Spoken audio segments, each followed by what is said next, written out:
on a night synonymous with second chances. After tonight, there are no second chances. We welcome you here tonight for the 2025 edition of ACL Rebound. I'm the troublemaker Chloe James at your service for this evening, but on this evening, I am certainly not alone. As for 3 hours, you have myself, HitKid Worldwide, and VPOC at the table. Gentlemen, it's great to have you here tonight. And you got invited out for an ACL show! Great to friggin' be here! Funny that. Great to friggin' be here! And we're not wasting any time with this, however, as we're jumping right into the action with this one. And it's crossover championship action with your boy, VPOC. Final Fantasy in the house, baby! Let's kick it off! Kicking off He's hard. a motherfucking lion! The Lionheart, former Millennium Champion, Squall Lionheart, definitely has had an interesting start to the season with a, let's be clear, a hard-hitting loss to the current Millennium Champion, who we will be seeing defending that Millennium Championship in a triple threat contest later on tonight. But Squall has definitely made it clear that he is not done in terms of contention, and he is looking to make a statement tonight against the current crossover champion in the player killer himself, in Haseo, in your opening contest this evening.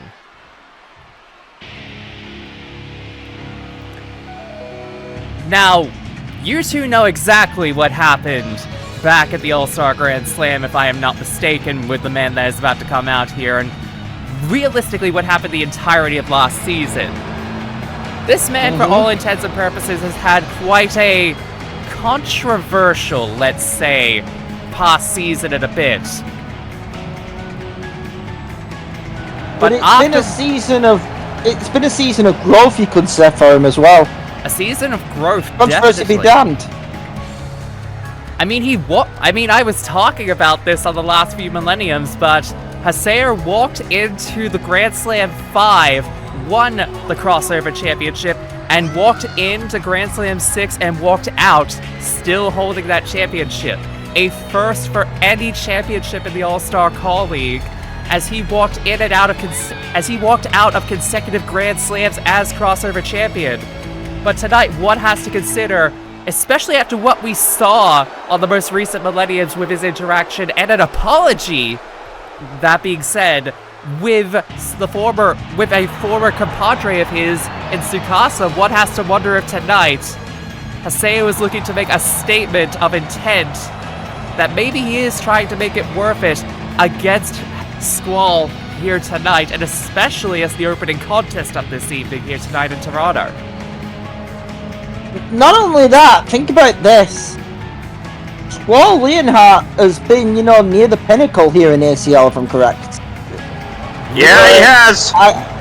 One would argue he is one of the bigger gatekeepers, one of the remaining Day 1 members of the All-Star Call League cast. Literally here on our first day a decade ago, and he is still around today. And his pedigree realistically speaks for itself. Former Pop to Victory winner, former winner of the Millennium Championship, you name it, he has done it around here. That's what I mean. He has been to that, that top of the card, top level. Yes. Haseo hasn't been though, but Haseo's on the pathway though. Definitely. What better step than to take tonight if he can knock off Squall? Yeah, well, he better, that path better be a quick one. Considering we're in the, final days of this company. I was about to say, we are definitely in the final days of the All-Star Call League, and that is not something that should be taken lightly, because what I said, there are no second chances after tonight, that is a literal statement of intent. Because for everyone involved, normally this is a night that is normally intended to be a second chance from the Grand Slam, but realistically, this could be some people's last chances to start making an impact, because after tonight, it gets so much harder. Especially because this is one of the big four, realistically, one of the big fours of the year. And we're starting it off right, and oh! Well, there's a Pele overhead style kick to the face. Definitely, and Haseo going right to chop away at those legs and going right back onto the Pele again. Trying to keep his distance and realistically trying to keep sort of like just trying, if one may put it, oh! Sling blade right there as well by Haseo, trying to keep on guard with the offensive right there for the word go, one would argue. Yeah, well, oh! Squall with the springboard, not getting anything of it. And Haseo, on the other hand, definitely trying to trying to keep both the distance, but trying as well to keep the offensive going. Whoa, beautiful. Beautiful corkscrew right to the outside, and this is what I was talking about when I say that there is a reason why Haseo has definitely been at the top of that, has been the crossover champion for so long in that regard. Like, there is a reason why he became crossover champion to begin with. Again, remember who he won the title of back at the end of 2020 season. He won the title off Chris, and quite possibly one of the best matches on that evening. And it has gone from strength to strength, one would argue.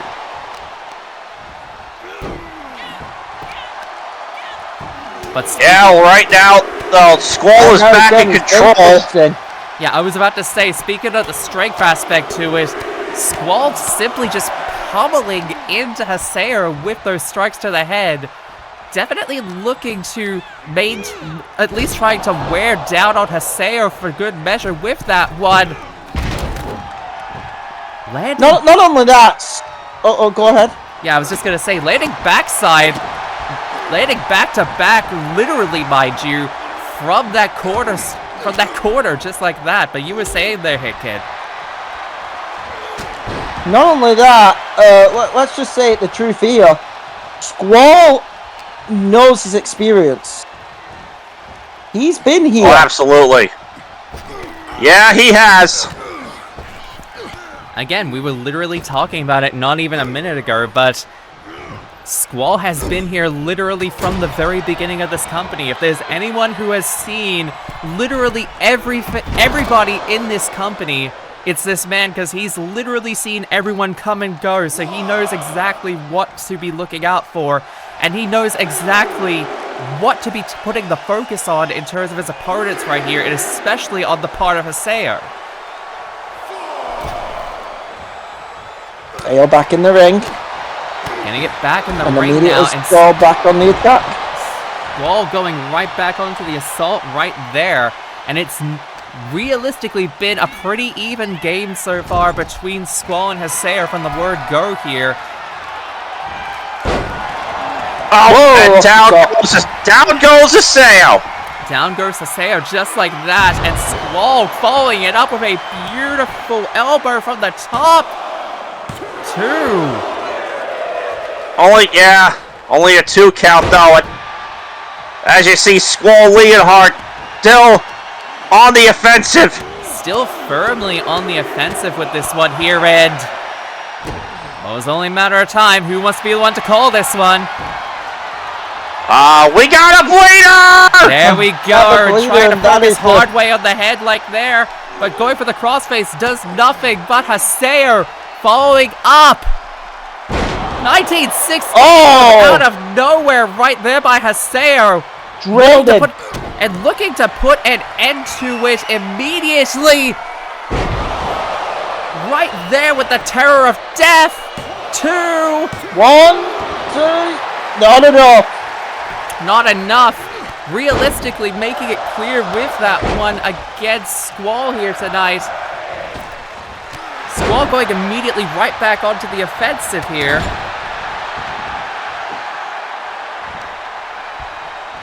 I mean, landed that shot, but only a 2 count. I mean, is that going to be a disheartener for Haseo? You've got to be thinking that has to be the case there. And realistically, going for that gut-wrench suplex just like that, but getting nothing out of it. Squall. And once again, going right back onto the strikes. And a stomp right there for good measure. What made that stomp even worse was the fact he tricked him. Weren't, you know, like, it was like fully driven into the chest from a low velocity. And yeah, that's really the case when it comes to that sort of thing, but we're getting pretty clear into the contest here at this point, and both of these two have just been going back and forth with each other. And that was a smart move right there, low drop kick to the knee. Squall's been trying to leap off those ropes a lot, do springboard attacks. I say, take that leg out, you take out Squall's high flying ability. Not only that, but you take away that, but you also take away a lot of the leverage when he breaks out the gunblade with that one there. Because he has to put all of his weight on his legs. The cyclone kick right there from out of nowhere, right there by Haseo for good measure as well. Going for the head as well. Damn. Shoving. Oh, yep. Well, right now, yeah, Haseo completely in control here. Going back into control and shoving Squall to the outside just like that. And he's thinking something dangerous here, going for a splash right there and hitting the target right there at the Squall on the outside. Plenty of water in the pool on that one. Most definitely, most definitely. And right now, as you said, it is currently looking good for Haseo at this point. He has currently got it right in his pocket at this point here. And he could be looking to go right for it, signifying it right there, and a shotgun drop kick right into the corner, rebounding him and focusing hard on that chest. And if he's hitting what I think he's gonna hit, this could be the end. And no, Squall catches. Well, whatever. Oh shit! This could be the end. Gunblade! Gunblade incoming and hits the block entirely. One! Got it flush. One, two. No! Only a 2. Yeah, and this capacity crowd here in we're right here tonight in the heartland of Canada, right here in Toronto, right here tonight. And these fans simply cannot believe it. They are going for some kind of destination, going for a pin there. Seemingly trying to test the waters on how much he has to keep the strikes going there. Pulling out everything he can! And that was a drop kick right to the head. Right there, right to the head as well for good measure. I mean, we are in, as the saying would go, Bizarro World. Definitely. Yeah, Bizarro, yep. Bizarro Land, as Jerry Lawler used to call it. Yeah. And I mean, right here and now, you're definitely seeing one bizarre encounter, if we can just be honest here. Because on any other night, you would definitely say that Squall would definitely have his A game here tonight. But Haseo is certainly just giving him well and truly giving him all of it and then some here tonight. It's got to be the weather. So, he just blames the weather. Exactly. I certainly don't blame him, and no, setting up for a scoop, and no, Squall catching him, and no! Haseo getting out of the way in the nick of time! Catching him just like that for a crossface right there into the corner, right there in the middle of the ring. And Haseo's gripped it in hard, but no! Squall getting out of dodge just like that! And Squall reversing in kind with a single Boston Crab! The two of them just dishing out everything that they have in the kitchen sink, trying to wear each other down and try to get the win at that. And a big old right there to the head. Yeah. Ironically, the two submission holds made famous by two Canadians. Definitely. Oh, there's a close line. One has to wonder. Except we don't talk about one of them. Unfortunate as it is do not talk about why one of them is the case. Yep, because we kind of have to be fair here. Plus, we don't want to get in trouble. Let's just all say that. Definitely. And once again, going for the single knee lift right there. And no! Haseo setting it up again with it once again, hitting the 1916 right there. And once again, trying to go for the pin. Nicholas Riley having to make a dash. Riley was so out of position there, by the way. Oh, actually, yeah, I was about to say, Riley was completely out of position on that one. Riley was out of position, potentially. Okay, now Haseo is... I can't tell if Haseo is pissed off at the fact that that Riley cost him several important seconds in that contest, or he's just trying to pull out everything he can. But that Shining Wizard right there onto Squall, you have to wonder at this point, especially given how far into this match we are, how much does Haseo have left in the tank to pull out against Squall, and how much can Squall really take at this point, given the fact he's taken a lot of damage at this point, and the gut wrench hitting it hard! Yeah, that was a gut buster. Gutbuster yes, it was. There. 1, 2. Only hitting a 2 with that one, however. But if he hits this one, it might be game, set, match right here, right now! No, jawbreaker. Haseo had it scouted. Like that. Scaife driver hits the target. Not a 1916, but the Scaife driver hits the target. Yeah, that was the 2. Oh, and that's 3. That was lights out. Lights out immediately for Squall Leonhardt. And in a hard-fought matchup right here tonight, Haseo walks out still the crossover champion in your opening contest of this evening. He pulled out everything that he had in order to get to this point, and it took absolute guts in order to take out Squall and then some. But on this night, he definitely did pull out everything that he could and still walks out your crossover champion this evening.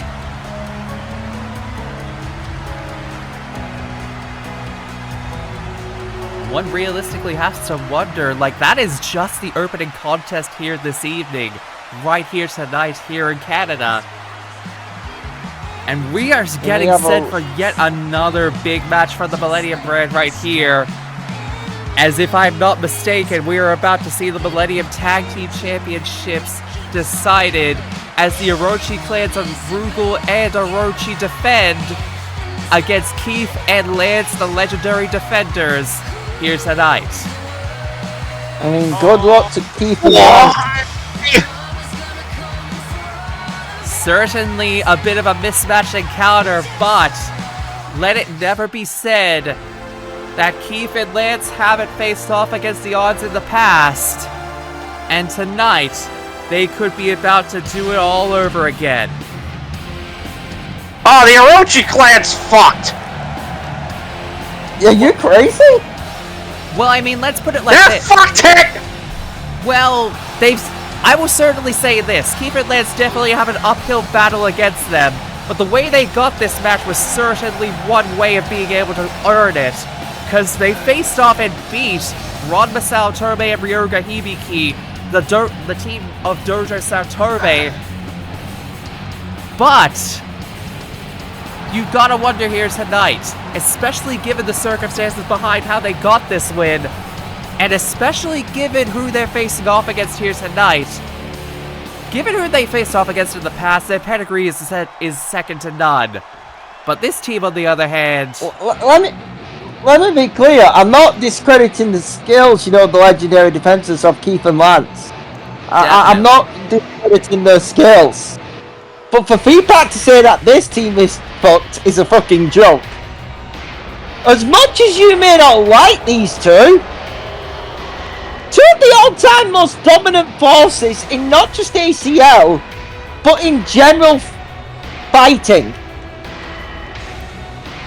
Certainly that being not a road from Rugal Bernstein. I mean, these two when you think of dominant forces here at ACL, these two have to be at the top of your list, because you're looking at a former world champion in Orochi, and realistically one of the most hardest-hitting motherfuckers in Rugal Bernstein alongside him. The two of them... Not only... Oh, go on, I'll let you finish your point. Yeah, I was just gonna say, in regards to their pedigree alone, as dominant factions, not just as the Orochi clan, but back in the days of Howard Connection, these two have run rampant for pretty much the entirety of the All-Star Call League, if we can be clear about this. Not only that, if you take Orochi's power and, you know, God-given endurance and all that, but the one thing which makes this team super dangerous... Yep. Rugal's mind. That is why these two have remained dominant. I mean, they beat both Barrett and Jax at the Grand Slam. You two were both there for that encounter. It was hard. Yes, I was. It was hard hitting for certain, and even those two were unable to beat them. So the question here tonight is, Keith and Lance have to be at top form in order to beat the Orochi clan here tonight. If they make even one mistake in the ring, or if they're off the mark by 1 second, they may as well just kiss those title belts goodbye right here tonight. I have all the faith in the world for Keith and Lance. I don't. I'll be honest. Let's be clear about this. Listen, this is a match that could realistically go either way at this point. Listen, I have a respect for how Keith and Lance have earned the title shot. They are deserving #1 contenders. I'm not backing against that powerful force which is across the ring for them. I'm sorry. Call me pessimistic, but that is a team of cold-blooded, hands-down, ruthless killers across from them.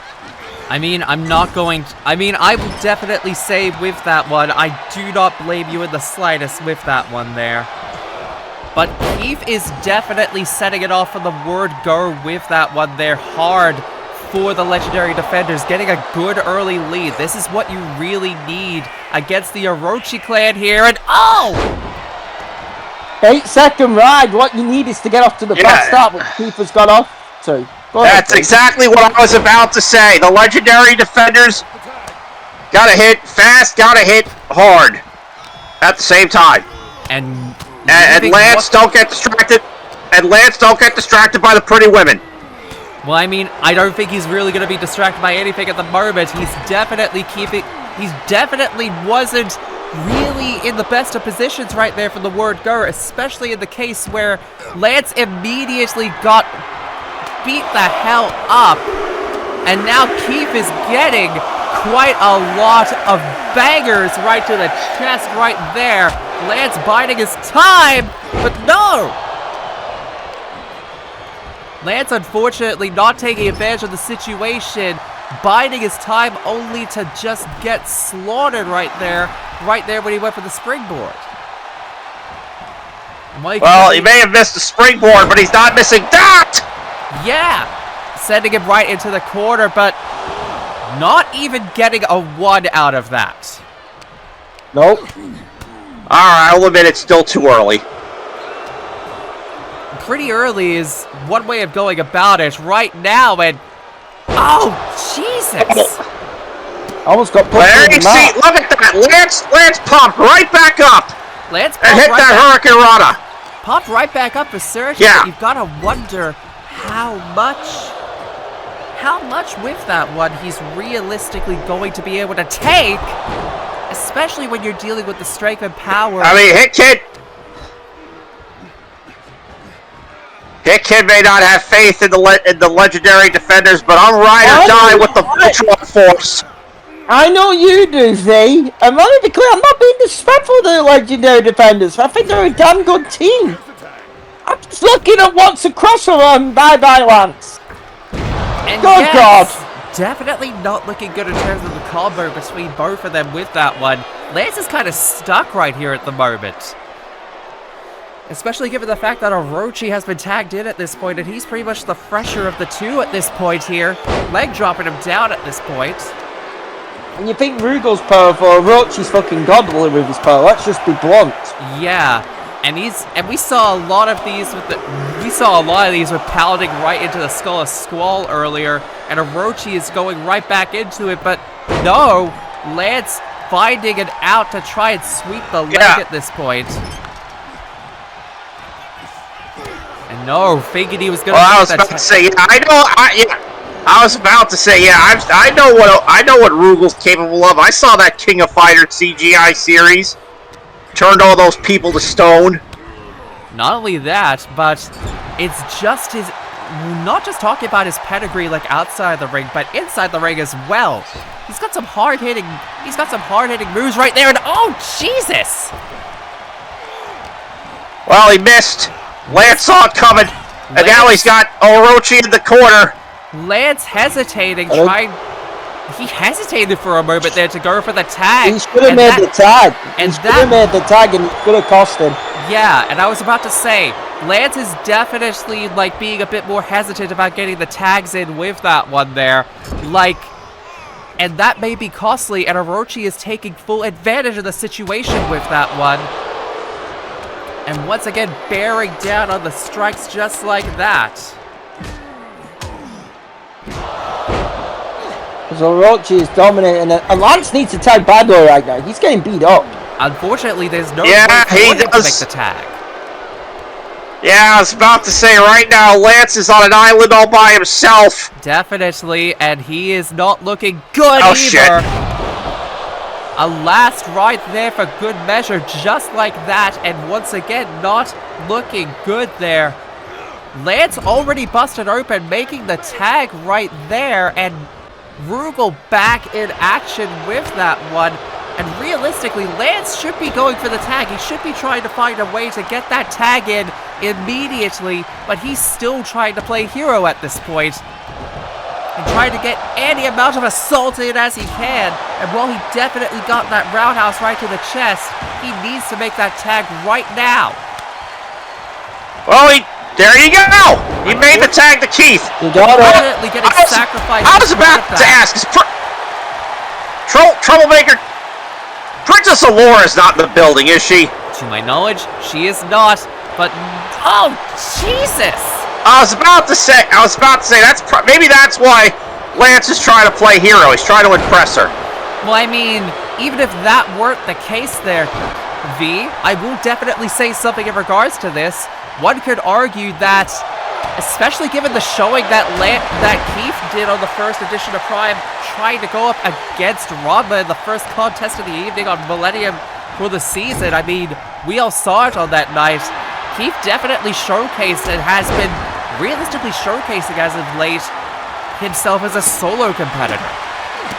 One may have to wonder, maybe we're seeing some kind of that jealousy between the two men fostering because of that. Oh God, I hope not. It's not only that though, if we're allowed to say it. They need to be a united front here if they are going to take out the Orochi clan.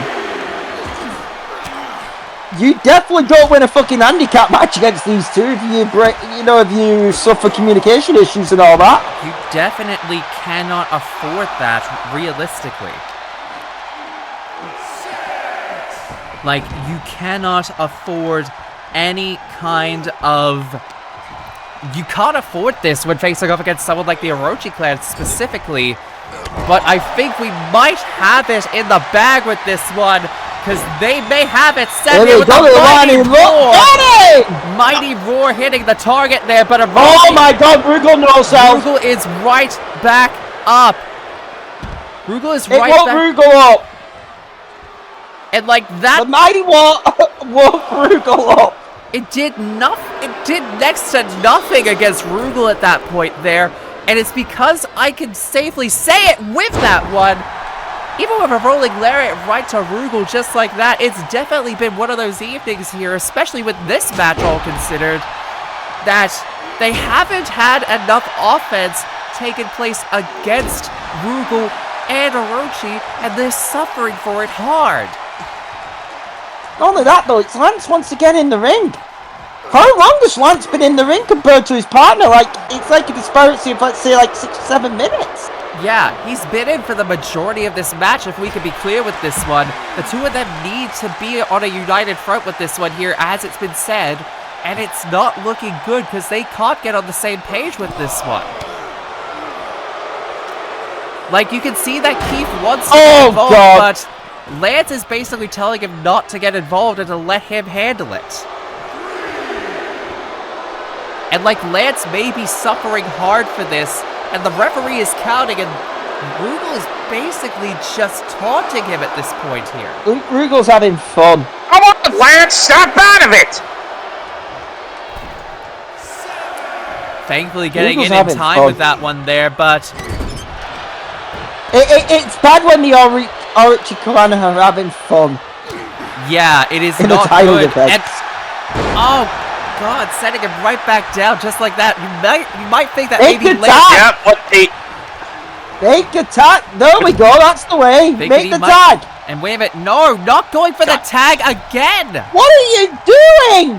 Thinking he can weaken him Come just on, like Lance. that. Look at Keith. He's going mad with him. And Keith is seriously thinking, what are you thinking here? Like, Lance, that was set up perfectly for you to get the tag. And now you're gonna get finished. And this is where it's all... Say goodnight! This is where it's not looking good, because he's setting it up right there, and even... Oh, God! Orochi even doing a dead-end screamer right there from the top of the rope just to make it clear. And almost as if to put it into place right there with a tombstone pile driver for good measure. And almost as if to cinch it. I hate to say it here. Earn the free. Hit them. I hate to say it, but they were not on the same page here tonight, and they faltered right here for it. They got fucking blitzed. Let's call a spade, troublemaker. They got fucking blitzed because they weren't on the same page. The Orochi clan retain here at Rebound. They retain right here tonight in arguably more dominant fashion than ever. And realistically speaking, the legendary defenders deserved this L right here tonight. And that's putting it lightly.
And after two interesting After two interesting matches, let's put it like that, Hit Kid, we're back. No.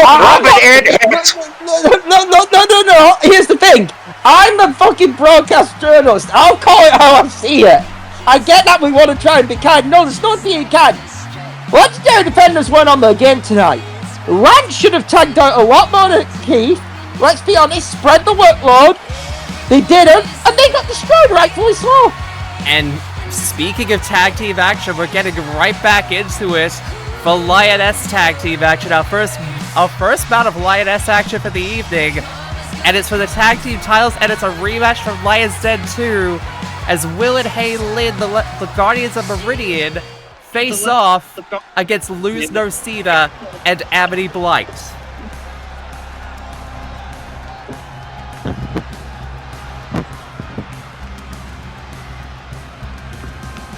Now, for those of you who remember, or at least know the recap for the Lion's Den 2 tournament, this was one of the hotly anticipated matches from that event, and arguably on that entire tournament bracket stole the show and then some. So much that My Valentine actually gave these two a contract and offered them a spot in the Lioness division despite not winning the tournament. Them and another team who will be debuting on the next Lioness Live, I can get confirmation of that, were two of the teams that showcased, even though they didn't win, they made such an impact that they were offered contracts for this final season, and we are seeing it right here tonight in full force. And really, what other way to make a big impact to not only get a massive win over Katra and Miyu on your first night on the job, but you get a second chance to face off against a team that busted you out of the bracket for the tag team titles here tonight. One on the line here.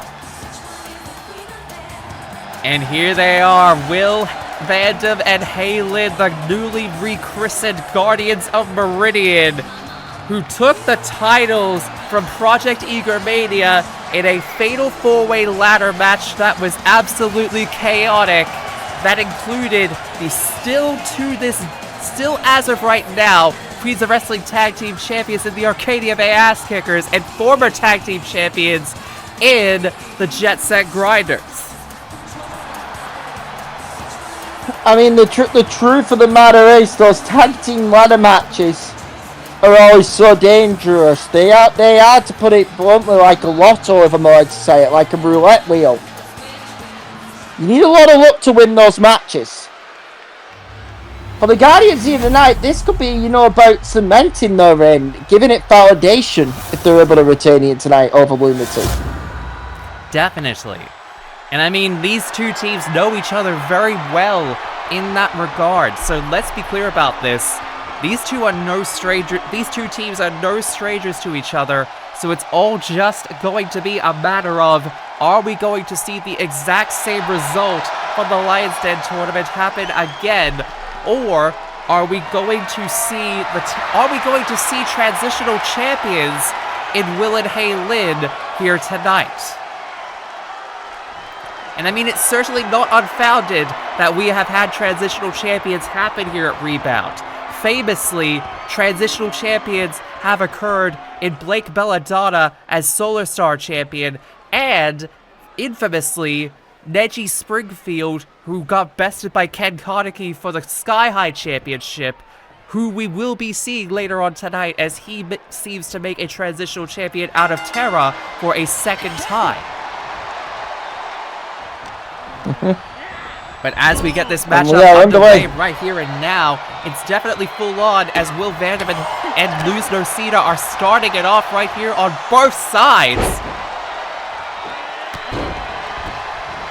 And you can definitely see right here tonight, Will just taking her time, trying to bind herself up against Luz here in the opening minutes of this match, trying to wear her down and keeping the offense. Swing and a miss on that springboard senton. As you mentioned earlier on, as we mentioned with the last match, the Legendary Defenders versus the Orange Clan, it was all about the fast start off the challengers, which then quickly got cut out because they couldn't get on the same pitch. In this one, you're looking at a lot more of an even matchup between these two teams, size and power-wise. I'm back. I had to go make sure Keith and Lance are alright. After the ass beating they caught. Will you quit rubbing it in? Well, DDT out the corner. One. Good to know that good to know that they're doing all right, all considered with that one there. One was sort of wondering what their condition would be like, especially given what we saw. Oh God! Oh, trigger senton and another senton denied right there. And as you were definitely saying with that one there, Hey Kid, we could definitely see sort of just a similar vibe going off at the start of that one. It was sort of going well for the Guardians of Meridian right there for the opening minutes, but now Now that Luz has made the tag to Amity right there, Lumity have definitely taken it onto their court. But one has to wonder. I get it. That's why their name is Lumity, then, isn't it? Just... Yeah, also because they're dating here. Okay. Also because they're dating here, V. DDT. Tilt-a-whirl DDT and a senton clipping her on the way down just as Amity gets back up. It was more like, from Amity though, it was more like, you know, like, because of the senton, it looked like a clash of heads. Definitely. Yeah, exactly. Got her head and then some, just like that. And now Will trying to make the best out of the situation here. But she definitely has to consider going for a splash and hitting the target, getting the pin. Managing a one right before Luz breaks it up right there.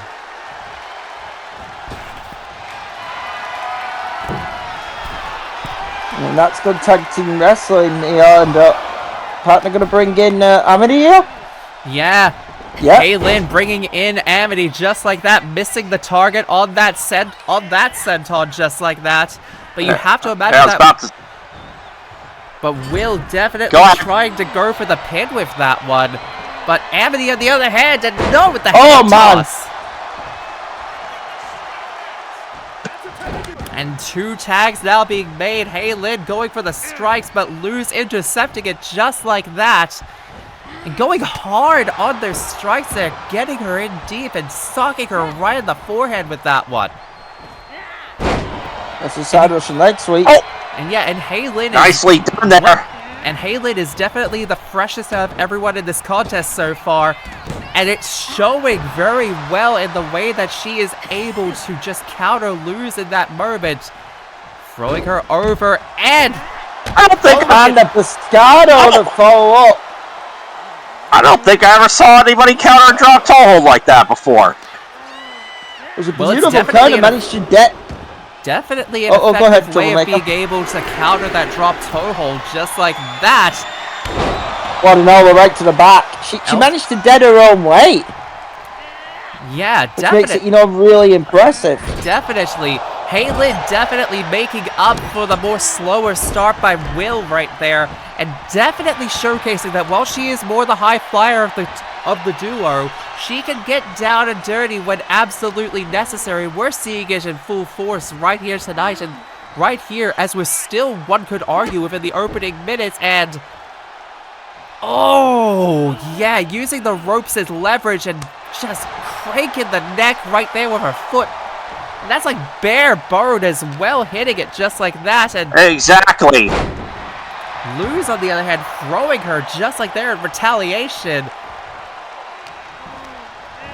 And really, this is the big difference as to what we just saw in that matchup with the Orochi clan, just like that, because we're seeing two teams definitely just taking it in as much as we can, and we're definitely seeing a difference in the styles with that one, working literally in tandem with each other, just trying to wear each other down at this point.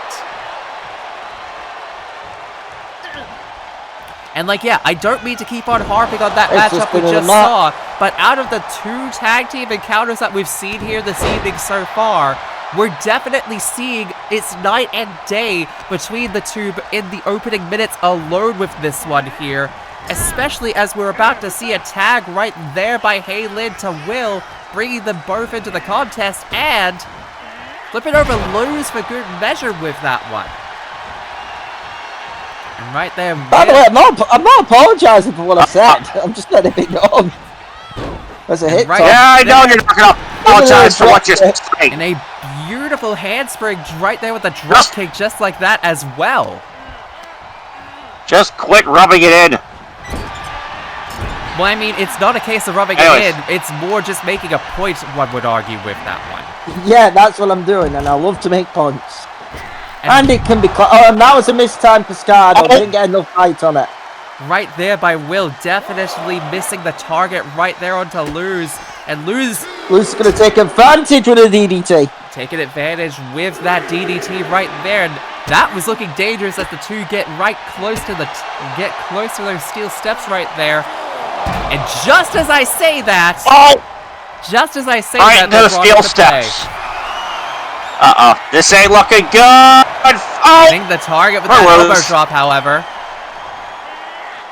I mean, the steel steps can be used as a weapon, let's just be honest. Oh my god.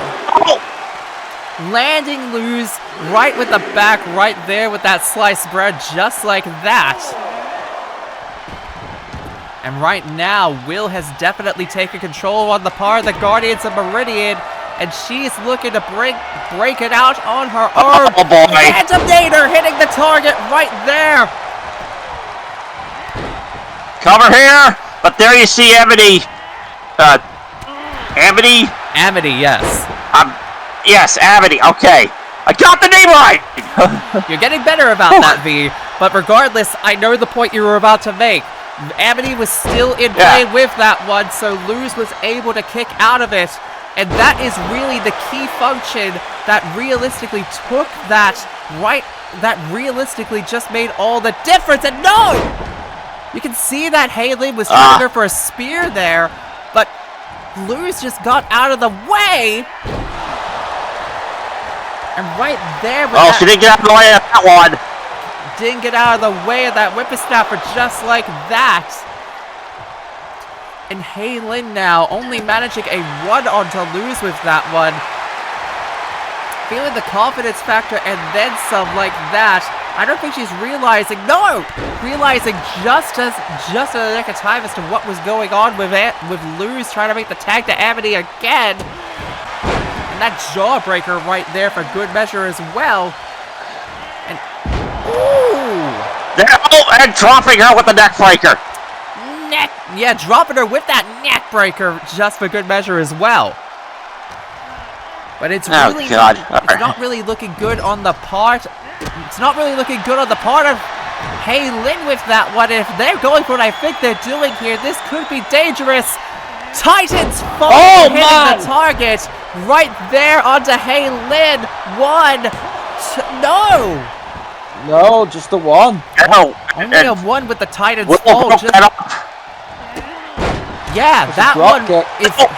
I would argue if Will didn't break that one up, that would have been game, set, match, because that is how they won against the Newtype's Catra and Miyu of Project Eager Mania, just like that, on their first night.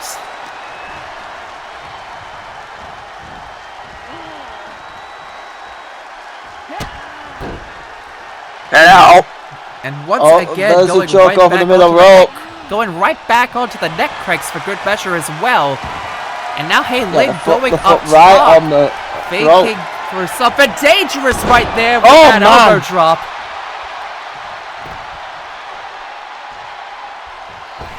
And really, Haylin's gotta be thinking, what on earth do I gotta do in order to keep them down? And there's a stomp. Big ol' stomp right from the top of the rope, just like that. Yep. That's how you keep them down. You put 2 feet in the chest.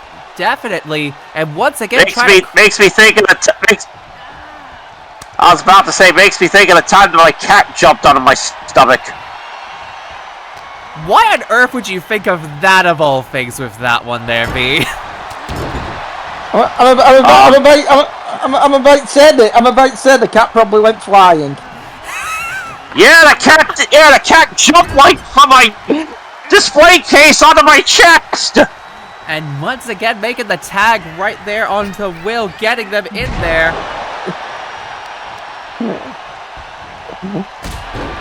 I'm happy you took it that late for me. That's all I'm gonna say. And once again, Lou's making the tag, getting in there. Amity is still in the ring, though. It's dangerous for her at this point. Let's be clear about this. Yeah, Amity's going to get out, though, because, you know, the 5 second there's the head scissors DDT from Luz. Head scissors DDT on the part of Luz, and right now, Will may be in trouble because she's right in enemy territory at this point.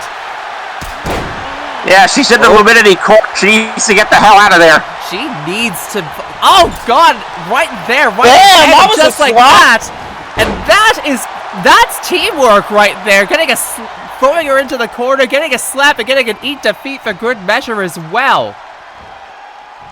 Oh, her jaw's not going to be her jaw's not going to be feeling good in the morning after that one. Probably, yeah. But getting out of the way, trying to make it offensive right there with those Fez presses, and right there getting the strikes right in just like that for good measure as well. And now Will definitely has to be thinking here. Will has to be thinking that she has to get in something big right here at this point. Like, there has to be something to try and make the difference here. Because right now, Lumity have definitely taken the advantage of this contest right here. When it was pretty much back and forth for pretty much the majority of this match up until this point. The Guardians don't now have an opening because Amity's in the corner. Ooh! Beautiful kick. Beautiful moonsault kick. Beautiful moonsault kick right there into the corner. And this is what I'm thinking what it's going to be here. And setting it up right here for the power of the elements. There it is. There it is. Setting it up and clear just like that. But no hesitation, a moment's hesitation on the part right there. And Amity onto the outside, getting away for a pinfall attempt. It is the one opportunity that they might have had to end it off early.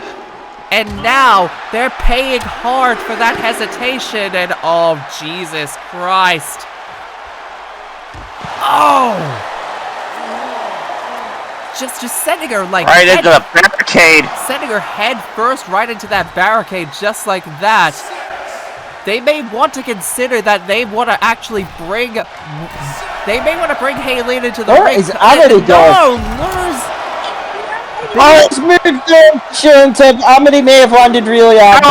That was a miscommunication on the part of Lumity right there. We were talking about miscommunications being the death knell for any tag team match, and if they have one opportunity to try and take a hold of that miscommunication, we might be seeing it right here and now. No, mistiming it, however. Amity, on the other hand, going for a pin. Not even netting a two and only a one count. Not even netting a 2 count right here. And for the reaction of this crowd alone, one could argue we're probably getting a better reception here tonight than the two of them got from their Lion's Den 2 match in full force right here and now. And the exhaustion you can definitely see is taking a hold on both of them at this point. Oh! And a reverse Meteora. Reverse Meteora on the part of Amity Blight. It'll be over here. And setting her up. Michael Driver. Right there, setting it down. And no! Haylin getting involved just in the nick of time with that one there, but paying dearly for it. Oh, God. She grabbed her by the hair. Yeah, she grabbed her by the hair. Only a 2. Only getting a 2 again with that one. And it's once again trying to take advantage of it just like that. Because Will, while she is definitely all alone, she certainly has a lot more left in the tank than one may assume. But you gotta imagine that Haylin has to get up, and she has to be ready to get that tag in sooner rather than later. Because if there's even a moment's hesitation going forward again, that could be it. That could be the difference maker in that contest and then some. That could be the death nail. Right, that's the truth. It could be the death nail. Yeah, and once again, hitting it hard with that moonsault kick right into the corner there.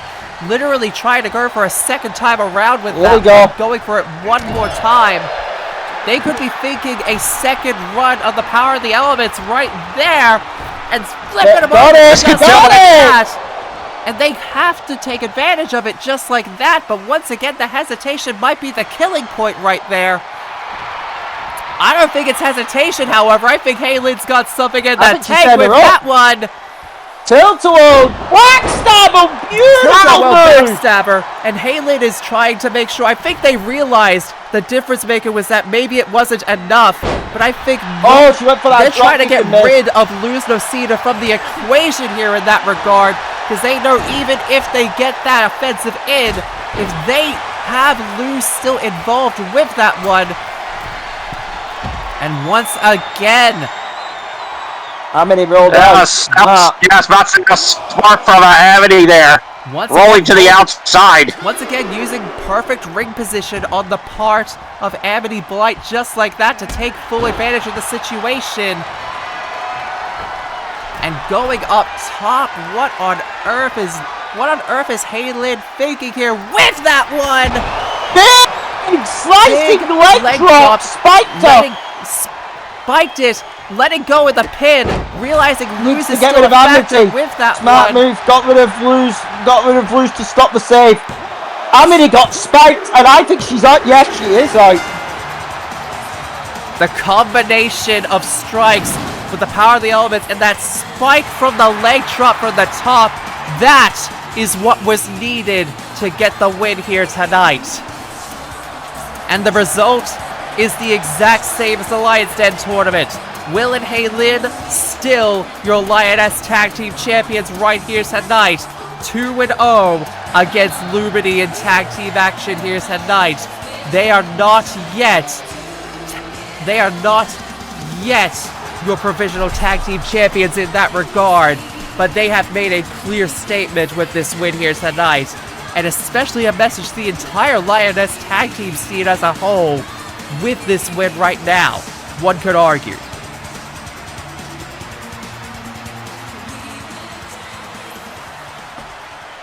But I don't think we're done with tag team action here tonight. We are not done in regards with tag team action, because we're rounding out our trinity, as it were, of tag team encounters from Millennium to the Lioness tag team title scene.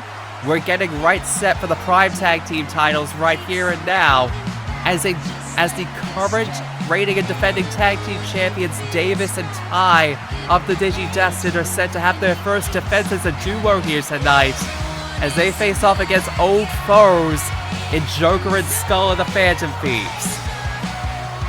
These are two, teams who know each other very well. Very well on both ends Yes, for Ty and Davis in the past. And for both good and bad, we're about to find out if the chemistry between Ty and Davis was a one-night affair, or if they can keep it going right here tonight as a duo. We'll find out right now. Here come the challengers. The challengers right here tonight, two men who have definitely been no strangers to the tag team title scene here on Prime, or just the tag team title scene in general. It's one Joker and Skull, formerly tag team champions on the Prime brand in the past, winning an eliminator match against Kira Yoshikage and Hazama on the first edition of Prime for this season. Right here tonight. Oh God! Yeah, and we might potentially be seeing them later on tonight in a specific match with one Ken Kaneki. But tonight, you have to wonder here tonight if this encounter between both of these teams, especially one team who has had to deal with them on two different factors in regards to tag team action, are going to come into effect right here tonight. Because Joker and Skull have faced off against Ty and Matt as a team, but they've also faced off against Davis and Sho back in the day as tag team champions. So... but they were the prodigies. Yes. So this is going to be an interesting encounter for Joker and Skull as their champions, the men that they're facing off against, have certainly got a unique style about them. Oh, they are. Speaking of the tag team champions, I said this at the Grand Slam, and I'm gonna say it again here, boys.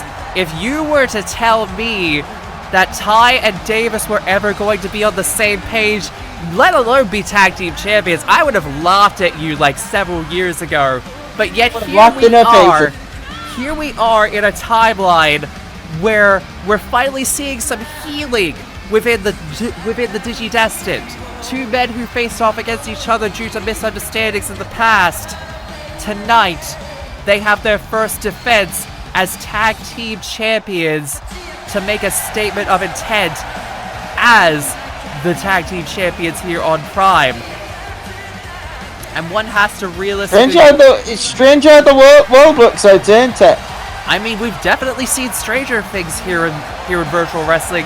Hell, even in the wider VWU span, things that we thought would never have happened are just happening, as it were.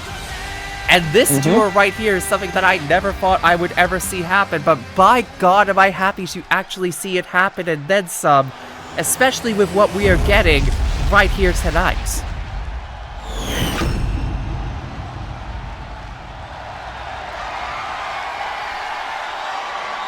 And you can certainly see the fans here tonight are definitely excited for this encounter.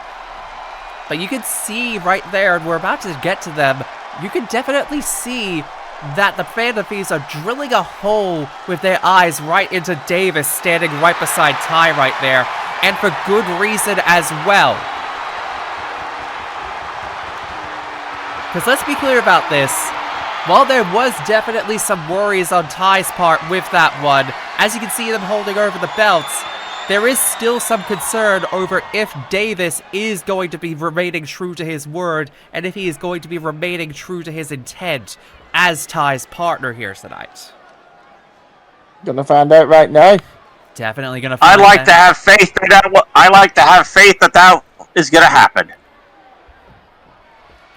Nevertheless, we get started here, and Ty immediately going rampant right there, going all out on the assault, trying to get the early lead, as we have seen in all of the tag team title matches up until this point, where one team is trying to maintain that offensive right there from the word go, and even noticing, using his tag team pedigree to notice that Joker was probably trying to roll out and try to take advantage of the ring position, but Ty immediately seeing right through it. That was a very fast start. Definitely going for that fast start just like that. Yeah, nicely done there. Bye. Nicely done, and no! Oh! Ow! Yeah, crashing and burning hard on the outside, trying to maintain that advantage just like that. But unfortunately for Ty, it doesn't take it into account with that one, but trying to essentially, yeah, just like what we saw, trying to more or less essentially keep it going in that regard. Keep that momentum going. Yeah, I was about to say, I was about to say, Ty's lucky he didn't break his damn tailbone with that. I mean, it's not the worst thing that's happened to Ty, let's be clear about that one. I mean, there was a reason why he was out of action, and Davis got involved, and taking on board what we've seen already in the tag team matches already, getting rid of the partner equation from the equation entirely with that one, but no, Joker, realizing he was going to go for a pin! What? Koji flatliner into the Koji clutch here from Joker. Flatliner right into the Koji clutch right there by Joker. Ty, knowing that is a staple of Joker's arsenal, getting right out of dodge and quick.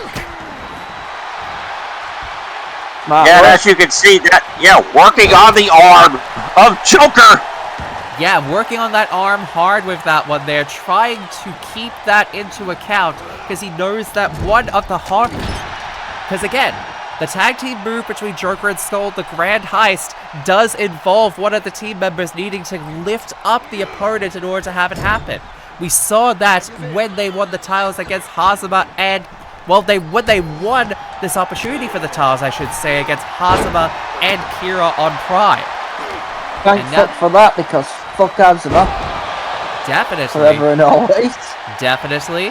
But Davis trying to take that lead and try to roll with it, but Joker tagging in Skull now, and right now it is not looking good on the part of Davis, but then again, Davis getting out of dodge and a Hurricane Rana for good measure as well. And going back to my point from earlier with here, boys, I want to make this clear. Davis has definitely turned himself around from when he was in Spiral. Let's be clear about this one. He spent an entire season going through a redemption arc, facing off against his old foe, while former compadre now foe in Vash the Stampede, and beating him in his own game last season, I should say, at Desolation.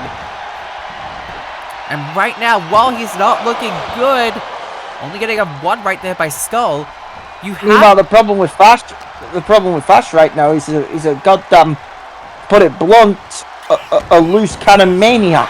Yep, and going for the roll-up there. Well, realistically... Just give him his donuts! Well, I was gonna say in that regard, realistically, that loose cannon thing has really been bubbling under the surface for quite some time. Remember, he is the reason why Jin Kazama and Liquid Snake no longer work for this company, because he put their fucking careers at stake and brutalized them both with those HT 2020s off the apron back in the day. Yes, he did. Though Jin recently did return, even if it was for a 1 night only. Yeah, both Jin and Liquid returned recently as one-night affairs thanks to Kanji Tatsumi, bringing them both in to face off against Rock Howard, who we will be seeing in our main event here tonight to face off for the World Championship, having beaten both of those men. But getting back to this contest, you can definitely see how Davis has definitely been utilizing that change of heart, going for more conventional methods of taking down his opponents, and as we've seen, it's showing up in dividends as he is taking down Skull and then some. But literally as soon as I say that, Skull is taking advantage of it. Yeah, and Skull with the sharp knee though as well. Sharp knee right to the head right there, just striking down and making the tag right to Joker for good measure as well. And oh god, with the heart punch right there by Joker. I hate that move. It is not a pretty sight. And Joker going up top, setting up. Dive to the heart for good measure. 1. Oh god! Ty clipped the ref, going for the breakup just like that. I don't even think that Ty even meant to go for the ref, but Davis. Well, Riley's... Yeah, Riley's back up, but Davis definitely showcasing that he is not going for those more unconventional methods. He could have gone for something that we've seen in the past for him. He could have gone for something like going for a... Beautiful tornado DDT. DDT right there. But you can definitely see he was considering it, but Davis did not go for something that he's done in the past, like getting him right in the crotch right there, especially when Ty was out of visual, being able to see Davis in that moment. And now Joker right there, inside out with the lariat just like that. And it's not looking good on the part of Davis at this point here. While he's definitely playing it by the book at this point, he's doing his best, but you have to wonder at what point is it going to... At what point can he realistically hold out in those regards? He needs a tag, which he just got! Making the tag in the nick of time. Ty got the tag!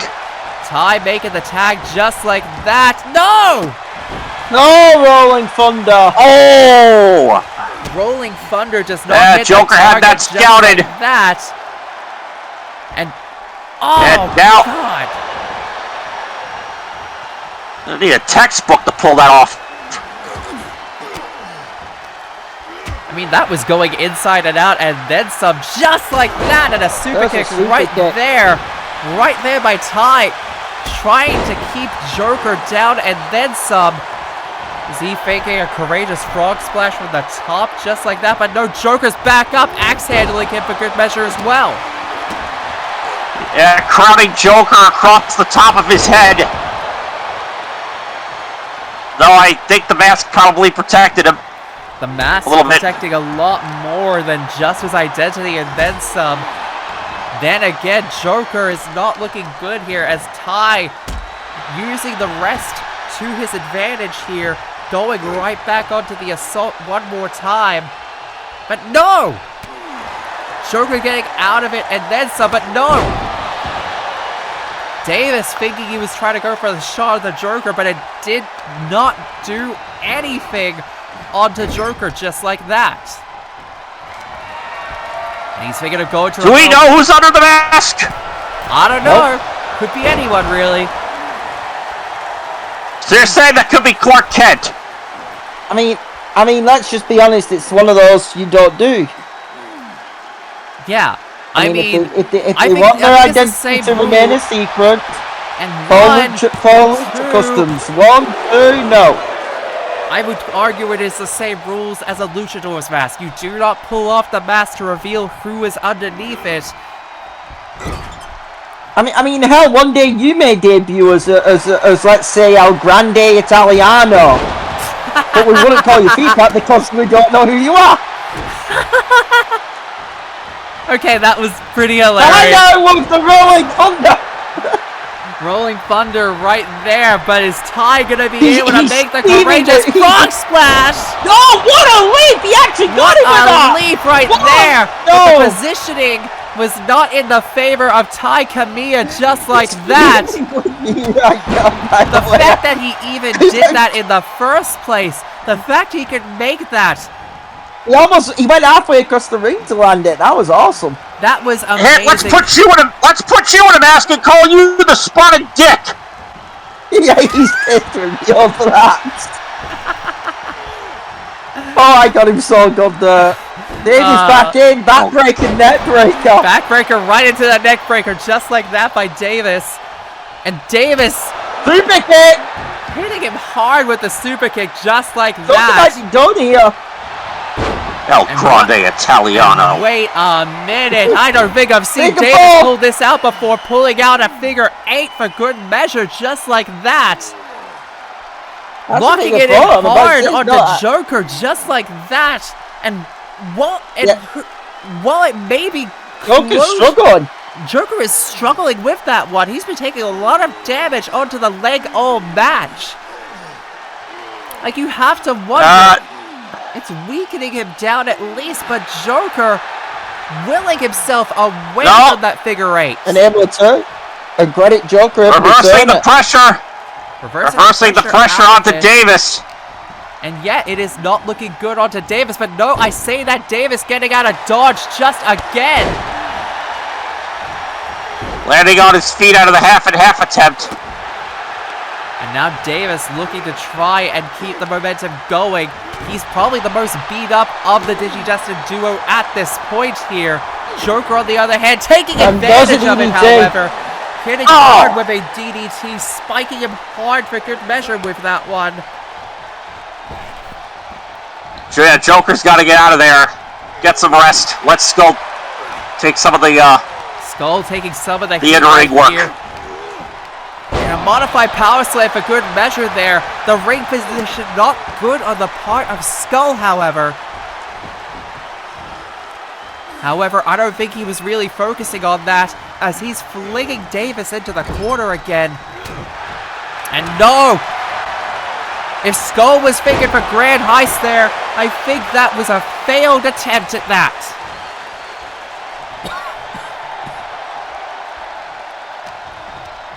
Yeah. Right now, setting him up into the corner there. Setting him up into the corner, trying to make the tag there.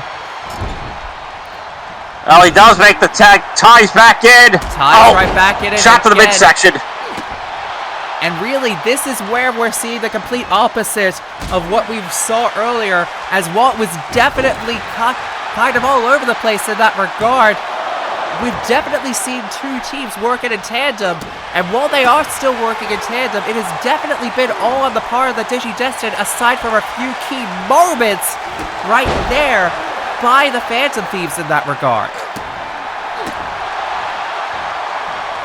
And one would have to argue that if they can keep this momentum going, one would have to imagine that realistically they could finish this up like that. Because it's not looking good on the part of the Phantom Thieves at this point, and Skull is pretty much trapped But as soon as I say that, he gets out of dodge for that moonsault for good measure as well. Yeah. Commentators curse, Troublemaker. Commentators curse. God, don't I know it. I've been feeling the At this time, it's coming back. And that time, Ty did hit the Rolling Thunder. Hitting the Rolling Thunder onto Skull. And I think if they're hitting what I think they're about to hit, it might be game over right here for the Phantom Thieves. Because guess what's coming in? It's a Transcendent Tombstone! There it is! Transcendent Tombstone, Skull got spiked. And Take no, Joker Davis! out. No, Joker. Davis Joker's trying got to the keep knee. Joker out of the equation. Minutes have Skull's going nowhere. with that one. Is it going to be enough? It is!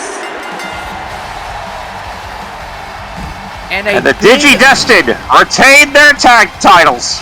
A big defense right here for Ty and Davis, walking out still the tag team champions for Prime. No dirty tricks involved, all fair in the ring, and it is a damn testament to both of these two as a team. It is not a fluke, it is not a one-night thing. They are keeping it going well into this final season. And that is for a damn fact. Well, I hope. Congratulations to the Digi-Destined.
Hey, tough loss out there, kids. But you two looked great for what it's worth.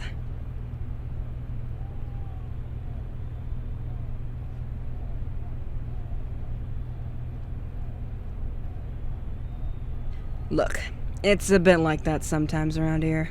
You're new. You'll find your footing eventually. But, even if you didn't win any titles tonight, you won something equally as important.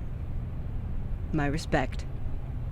And for that, I want to offer you two up as the newest additions to Team Avatar. I get the feeling we'd probably be idiots not to accept this offer. If you see potential in us so much, we won't let you down!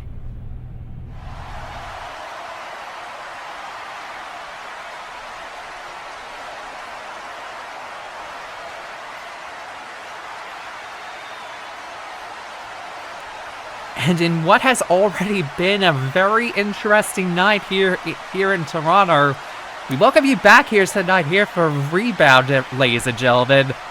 Unfortunately, it is only myself and VPOC here at the booth because Hey Kid has had to step out for personal business here, but we will be calling these next 3 matches here in the interim.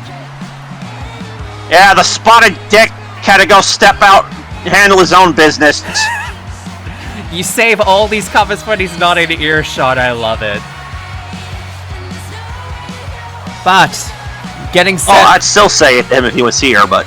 That's not wrong, but getting set up for the next match of the evening, setting it up for the Solar Star Championship as defending champion Tsubaki faces off against the challenger Mitsuru Kirijo.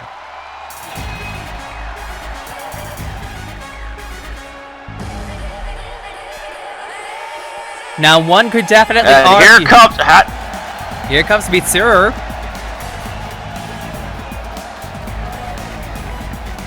I'm gonna have a hard time saying her name. It's okay. I'm happy to keep on just correcting you if you get it wrong. You know me by now. But I will definitely. You should know me. It took me an eternity to get Sho Minamimoto's name correct. There you go. There you go. You're ready for when we get to the Millennium title match here tonight, V. You're doing good. But one could definitely argue that for Mitsuru here tonight, she is arguably the first. She's arguably one of the newer challengers for Tsubaki. Because one could definitely argue that Tsubaki, since winning the Lioness Solar Star title last season, she has definitely had a lot of mass challengers in the old guard to face off against. But for Mitsuru, this is arguably her first big shot at the Solar Star title since last season. And while she is definitely dressed ready for battle, the Solar Star champion herself, confident as ever with her big wins as of late, and coming off a huge win against the formerly undefeated Utah Tensho at the Grand Slam, and a massive win against her on that night, one has to wonder if she is ready for what's about to come in this match against Mitsuru.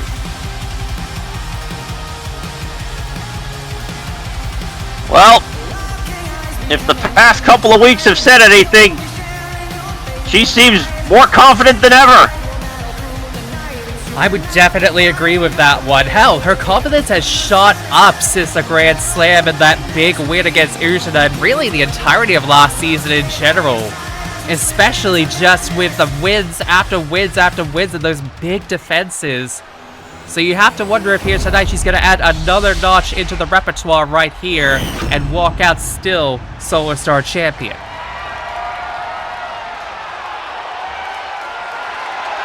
Well, we're moments away from finding out. Moments away, Mitsuru, however, in the corner looking confident, just staring her down.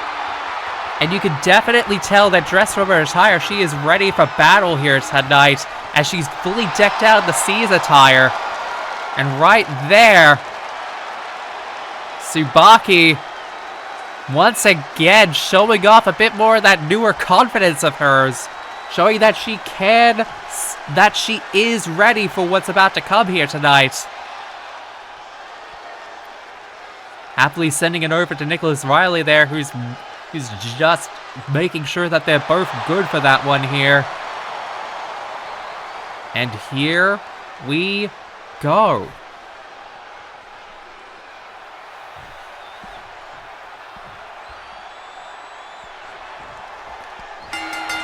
And the bell has rung here, starting us off! Big ol' headbutt from the word girl right there by Tsubaki, and almost as if taking that as a personal challenge there. Mitsuru is going right there onto the assault, but no! Tsubaki immediately following that up by reversing it right there into those striking assaults just like that. You could say, Tsubaki's ready to take her soul. Well, no, that's wrong show. Soul Eater, not Soul Taker. I mean, close enough. I would argue that is close enough. That's a different anime. That's a different show.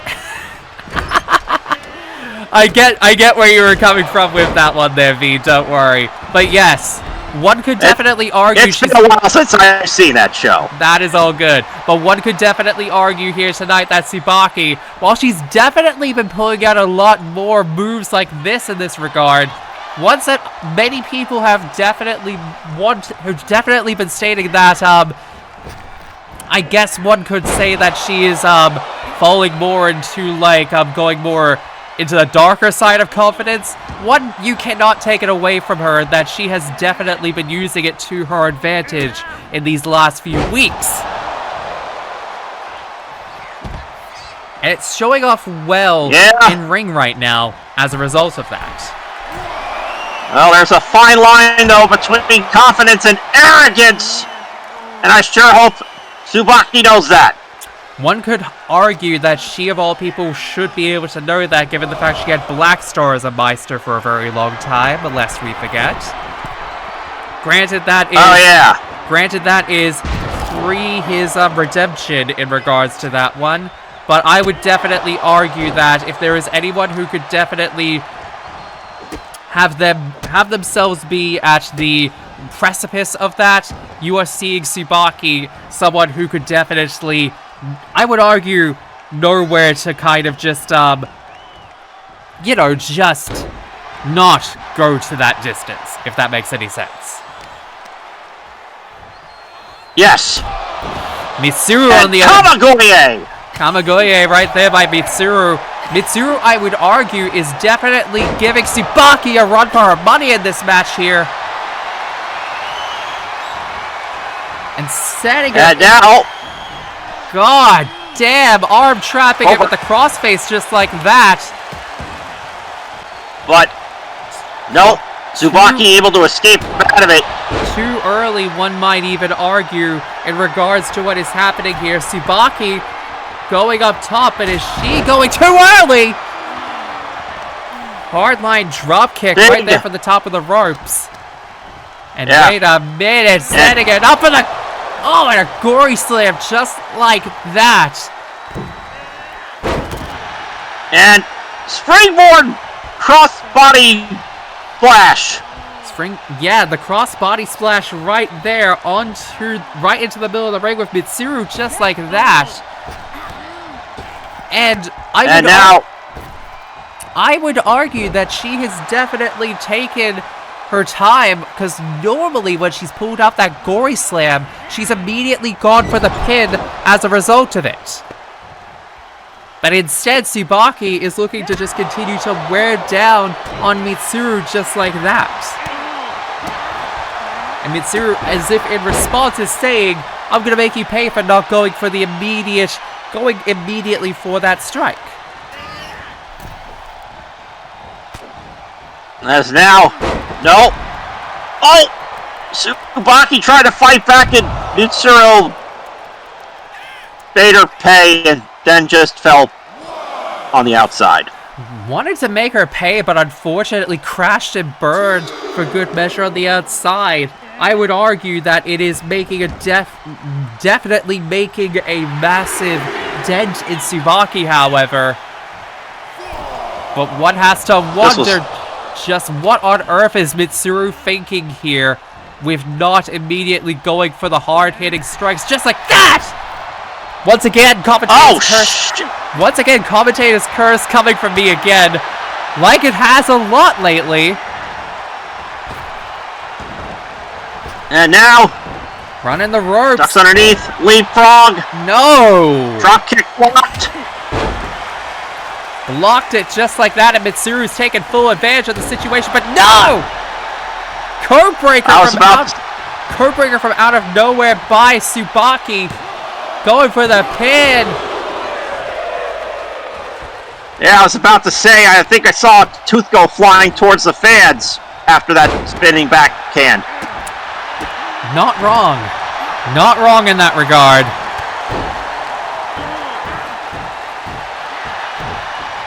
And then just thrashing. Hope she's got dental insurance. Well, I mean, one would argue that we would all have dental insurance here given how brutal these matches can get. I mean, how many of those brutal encounters have you been in by this point, V? Decent point, but lucky me, I've gotten through all of them with all my teeth intact. I mean, doubt it, but wait a minute, Camila Salt with the distance right in the middle of the ring, right to Tsubaki, and no! Only a 2 right there by the Camila Salt. And continuing just to try and wear her down. Flatliner just like that. And no, Tsubaki's already back up. Yeah.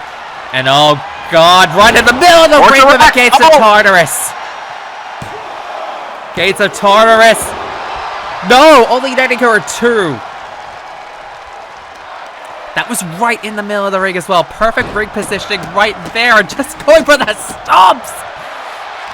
She's stomping her down with heels.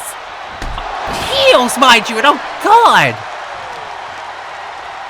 So that's called the Gates of Tartarus, huh? Yes. Yes. That which she hit Tsubaki with is the Gates of Tartarus. And she's immediately going right back for that submission crossface right there, trying to wear her down bit by bit, just like that. But Tsubaki once again says no! I was trying to come up with a funny comment about it, but I got nothing. I don't think she would really want you to make a funny comment about that, if we're being honest here, V, but that is beside the point. Oh, she's not like, shit, I forgot her name. Who are you thinking of? The one that scares me. Oh, Utena? I think so. No, she's... the one that's like like follows the ways of life, or... Oh, Satsuki. I forgot her. Yeah, her. She scares me. Yeah, I don't think... she's similar to Satsuki, I'll be honest, but the Tilt-A-Whirl Hurricane Rana right there by Tsubaki, taking full advantage of the situation now. I was worried there for a second that this was not going to go her way in that regard, shoving her to the outside, and God, what on earth is Tsubaki thinking here with this one now? Oh, kick to the head. Kicking her Another right kick to the head. Kicking her right onto the outside, just like that, and Riley... Oh, God, no!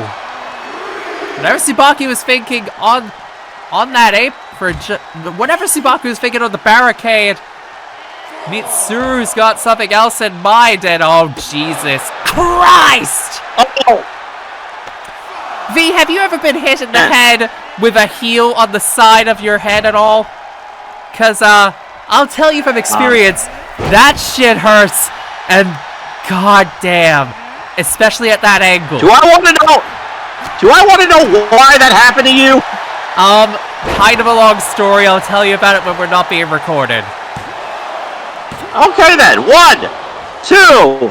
Only netting a 2 count right there by Mitsuru. And once again, she's trying to pull out everything she possibly can in order to keep Tsubaki down. But right there, hurting her back with that flatliner.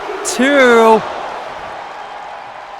And gets the arm up just in the nick of time. Just getting her arm up just like that. Pulling out as much strength as she can, but I think Mitsuru's got something dangerous. If she hits the Gates of Tartarus this time, it could be game over, and no! Tsubaki gets out of it. Tsubaki had it... Yeah, I was about to say, yeah, she had it scouted, but Mitsuru continuing to go to work here on Tsubaki. Continuing to go to work, continuing to just completely damage every part of Tsubaki that she can. Getting the run up, and no! Oh!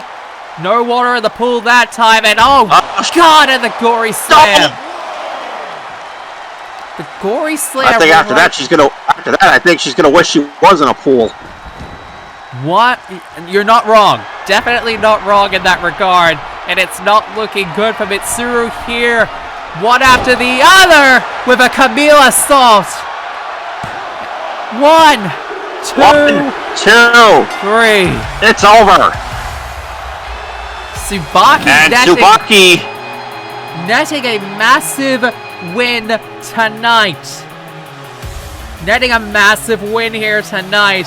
Still your Solar Star champion after a gruesome encounter with the Empress of Execution in Mitsuru. Her title reign still remains intact here tonight, and for the look on her face, she is more than confident after besting Mitsuru here tonight, especially after damn near everything she had to pull out against her in order to get that win.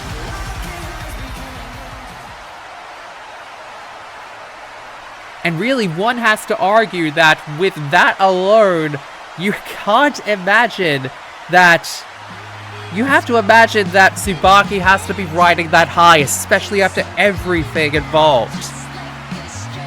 Oh, absolutely. If she did, her confidence, if it wasn't through the roof now, it definitely is now after this. Definitely. But speaking of gruesome encounters, we're gonna get to one of them as the first defense for the new Skyhigh champion in Terra. He faces an old foe in Ken Kaneki, except this time, it's no holds barred. Oh god. Batten down the hatches. Yep. And put the kids to bed. And here comes the man who is responsible for practically goading Terra into this match. The Tokyo Ghoul Ken Kaneki, the leader of the formerly Highlight Legacy, the Bloodsuckers now. Yeah, I was about to say, the man who usurped Kanar Highland of his own group. Yeah, you're not wrong in that regard. But also in that regard, he was, I would argue, longest reigning and most dominant Skyhigh champion in recent memory. Because he bested 1 season ago in his first defense Neji Springfield for the belt in gruesome fashion. And pretty much started his season as Skyhigh champion and more or less remained in that position all throughout the season. Until this man bested him for the belt.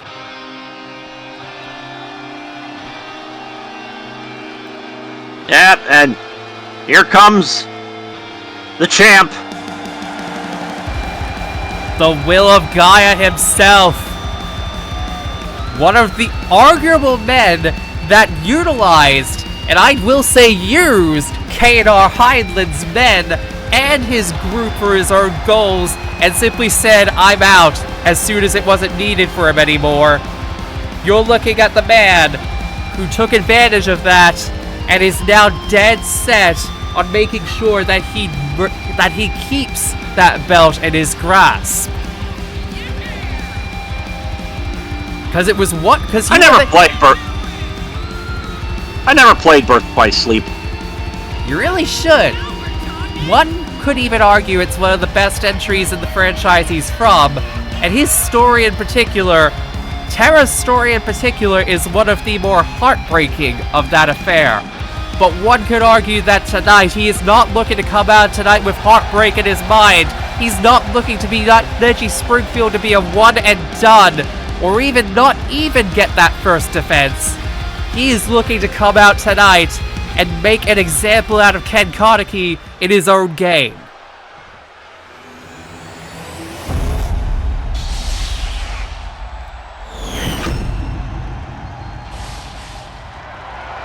Well, as you mentioned earlier, Troublemaker, this is no holds barred. You gotta wonder if Ken's new associates are lurking around somewhere, waiting in the shadows to strike. I definitely do think that, but at the same time, my thought process is Ken Kaneki doesn't need his goons in order to best up against someone like Terra in a no-holds-barred match.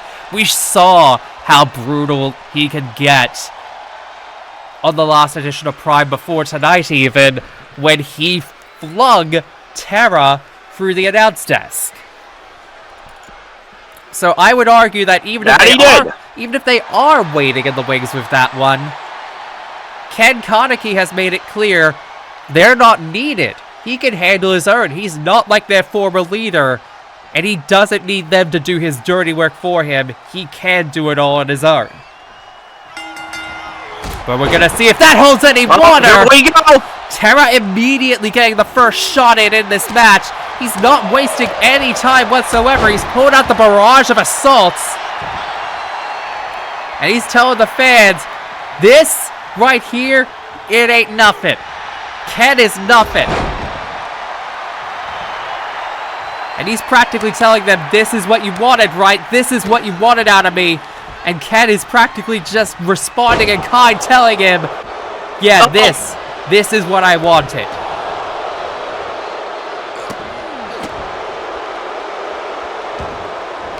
Well, We all know how dangerous Ken Kaneki could be. We know how I saw it firsthand when he was. I saw it firsthand when he was in the Young Lions Cup that one year. Yeah, I was about to say, we already know how dangerous Ken Kaneki is without the need of weapons, without the restrictions taken out of the equation. You take away those restrictions, he might be even more dangerous and kind when you don't let him have those restrictions. When you tell him everything's off the table, you can do whatever the hell you want. And to be clear, but the same can be said for Tara, though. Tara definitely could be one to say that, and we might be about to see that in kind, as he's just wailing on Ken with that steel chair. I mean, dude ain't wielding a keyblade for nothing. Ooh, he flung him at that angle, and Ken is already bleeding. I think Ken's already. Yeah, I was about to say this match isn't even 5 years. 5 minutes old. God, I need coffee. Don't worry, I might be able to hook you up before the main event. Don't worry. But yeah, I was gonna say, both of these men are notorious when it comes to being vicious towards each other when you take away the restrictions. And I think that's partially why Ken wanted this to begin with, because he knew that if he took away every bit of Tara's inhibitions, he might get the best possible version of him out of that. But he might be about to see that be... Christ! Oh, shit! Yeah, he might be... Achilles lock! Achilles lock right there by Ken. As now, Tara going to work on Kaneki. Yeah. Oh. And just to be completely clear about this one here, the fact that this match is only 5 minutes old, and well over 5 minutes at this point, and these two are already going right for it here, pulling out weapons and then some. Oh! Barely missing the target onto Ken. Thank God this isn't a Luffy match, otherwise you hear that One Piece sound effect. Yeah, I was gonna say, you would know all about that. Yes, I would. As now, Tara going to work Tara's on Kaneki on the outside. Going to work on the outside, but Ken looking for something terrible just like that, and no! Went over the Cyclone. Yeah, looking for more. Going for the Cyclone Looking kick. for more toys. And no! Oh! Hardline elbow strike, and now Ken's got that bat! Oh! And he's just... There's not a football under there, is there? No, but he's absolutely decimating him right on the arm, trying to wear him down piece by piece. Going for the legs is a good shot with that one as well. Go for the head, the legs, and the arms, just like that. Trying to wear him down piece by piece because he knows exactly that his arsenal requires all of that in order to make some dents into him. And DDT. He paid for it hard with a DDT right there onto the outside, and Christ! Yeah, except I think that mask might have protected him. You can only do so much to protect him with that one there, especially given what we are seeing right here and now. It's just... This is what we kind of feared in regards to a matchup like this. Because right now... This is not a traditional Skyhigh match. I think we can be clear about this one here. While we have definitely seen quite a fair bit of what we would usually get from the normal affair, like we've definitely seen some high-flying action. The fact that these two have basically just been brutalizing each other, and Ken... What on earth is Ken thinking? I think he might have... Oh, God, I think he might have heard me. He's looking at me right now saying, you want high fly? You want a high fly? Oh! Christ! Yeah, I was about to say, Tara's not exactly a high flyer. I mean, he can certainly pull it out when needed. He can certainly pull it out when needed. And Ken, oh Jesus Christ. Oh God, and a bloodlust. Oh God. Oh. Bounced him off the ropes just like that. Bounced him off the other announce table, I should say, in that regard. Christ. Yep. And the 1-2 of Cover that. here. The 1-2 of that. 1, 2. And just No. does not get the target just like that. Does not even net him even a 2.5. So he's thinking it's back to the mill.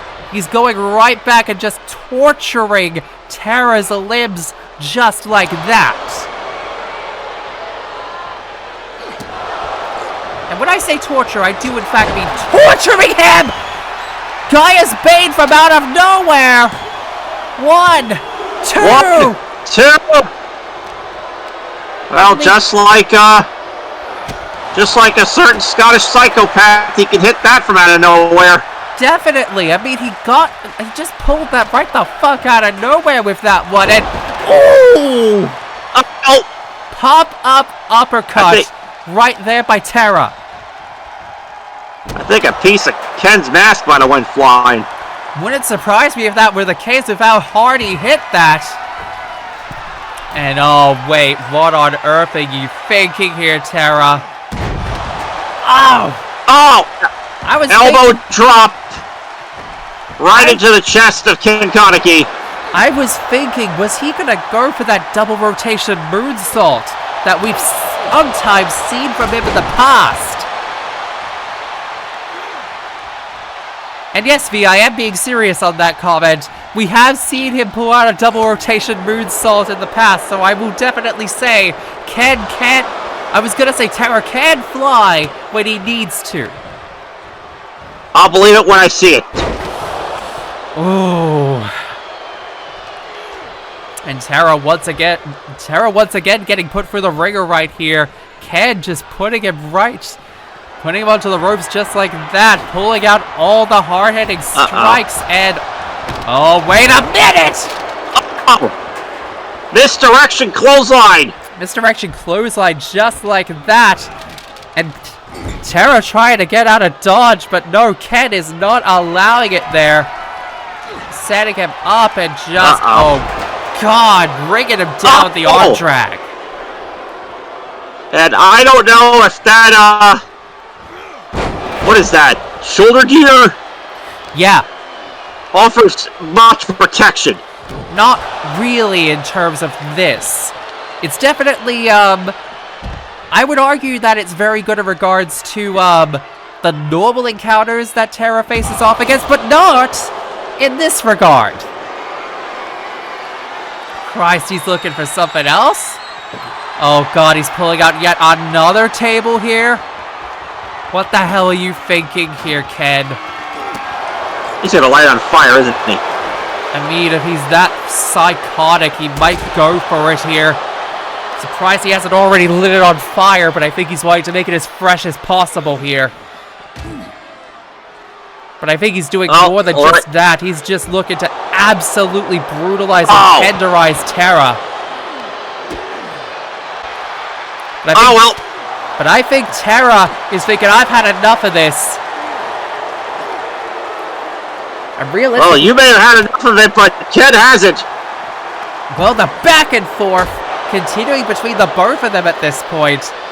Fans, however, are just absolutely loving it. And oh God, Ken. Oh boy. Ken's got that kendo stick. And wait a minute, and oh, fucking hell! Just chucked it right into Tara's face. And oh God, busting up Tara just like that. Thank God it hit Tara's face and not a fan, otherwise you've been looking at a lawsuit. Yeah, I was about to say, Ken, my guy, you need to stop. You need to stop, like, right now. There is a line, and you are crossing it hard with your antics. Yeah. I'm lucky I avoided that lawsuit once during a VW show when a piece of table during a match went flying into the crowd. Speaking of tables here, I think Tara might be thinking of something hard here. He's up top, but... And oh, Jesus! Giving Ken a taste of his own medicine for good measure with that one. And Ken Kaneki... That table... Yeah, that just got obliterated. It absolutely shattered right there at the impact of Tara landing on it. And incoming, Kaya's Bane hitting it just like that. 1, 2. Oh! Wow! I thought that was over right there. So did I. So did I, but Tara... Ken had one single opening and Tara's just like, no. But I think Tara's got something else in mind. He's going right up top. And... Wayfinder! Okay! I believe it now. 1, 2, 3. And I believe it now. That double rotation, the Wayfinder hits the mark with 2 Gaia's Banes and landing it with a Wayfinder at that. Tara is still your Skyhigh champion. Definitely a brutal encounter between these two. Let's be clear about this, V. Oh, absolutely. Not as gruesome as we had hoped. Absolutely. Not as gruesome as we had hoped, but I'll admit, I'm happy. I am happy it wasn't as gruesome. I'll tell you one person who probably ain't happy and it wasn't as gruesome, and he ain't here, and that's the Spotted Dick. Yeah, but...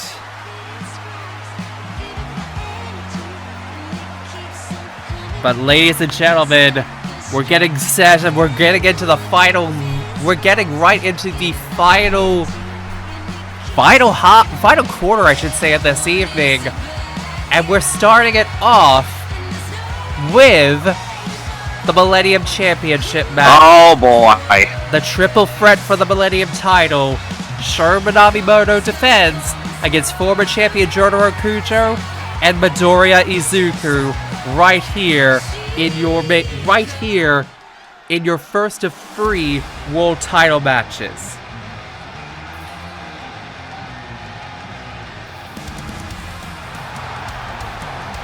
And as you can see, the first here comes our first challenger. First challenger. Someone who has definitely been fuming from all ends, frustrated at the champion for how he screwed him over at the Grand Slam, and frustrated at his additional challenger here tonight. For obvious reasons.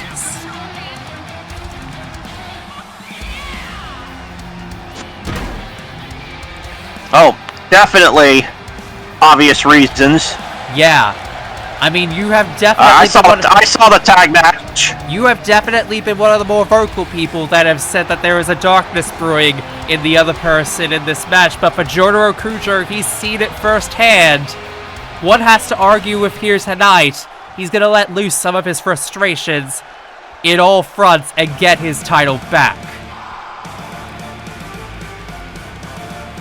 But for the person that's coming out now, there's been a lot of mixed reactions for this man in particular. Midoriya Izuku, who is still on the Millennium brand just for this one encounter. One has to wonder if there is a lot more going on for him here tonight, especially given all involved, especially given the circumstances leading into this matchup here tonight.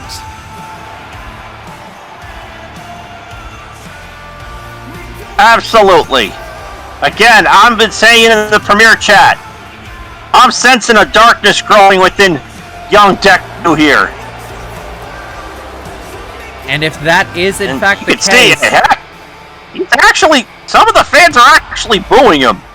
There is a few of them in regards to that one that have been seeing it for sure. Well, here's somebody who's definitely going to get booed.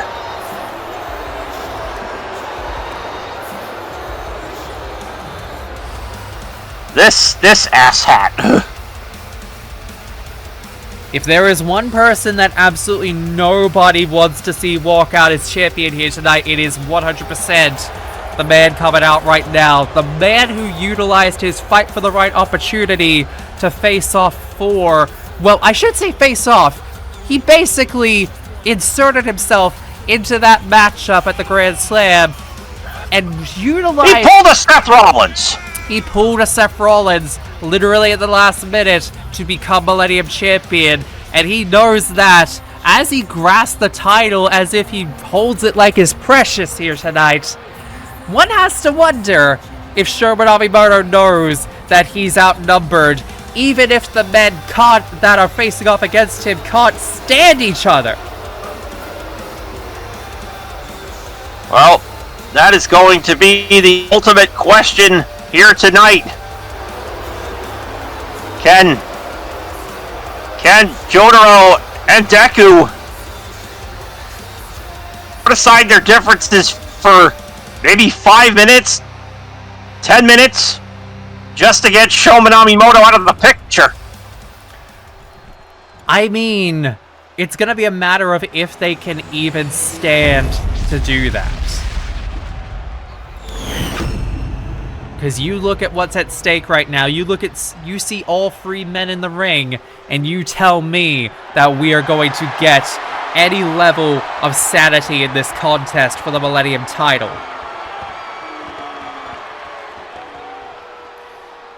But here we go, ladies and gentlemen, the first of 3 world title matches here tonight for Rebound.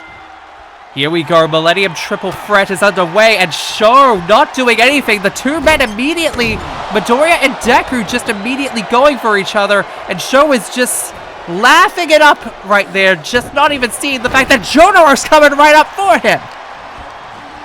Yeah, I was about to say, Sho would probably want to just sit back and grab some popcorn and try to watch Jotaro and Deku beat each other up, but Jotaro's making sure that ain't happening.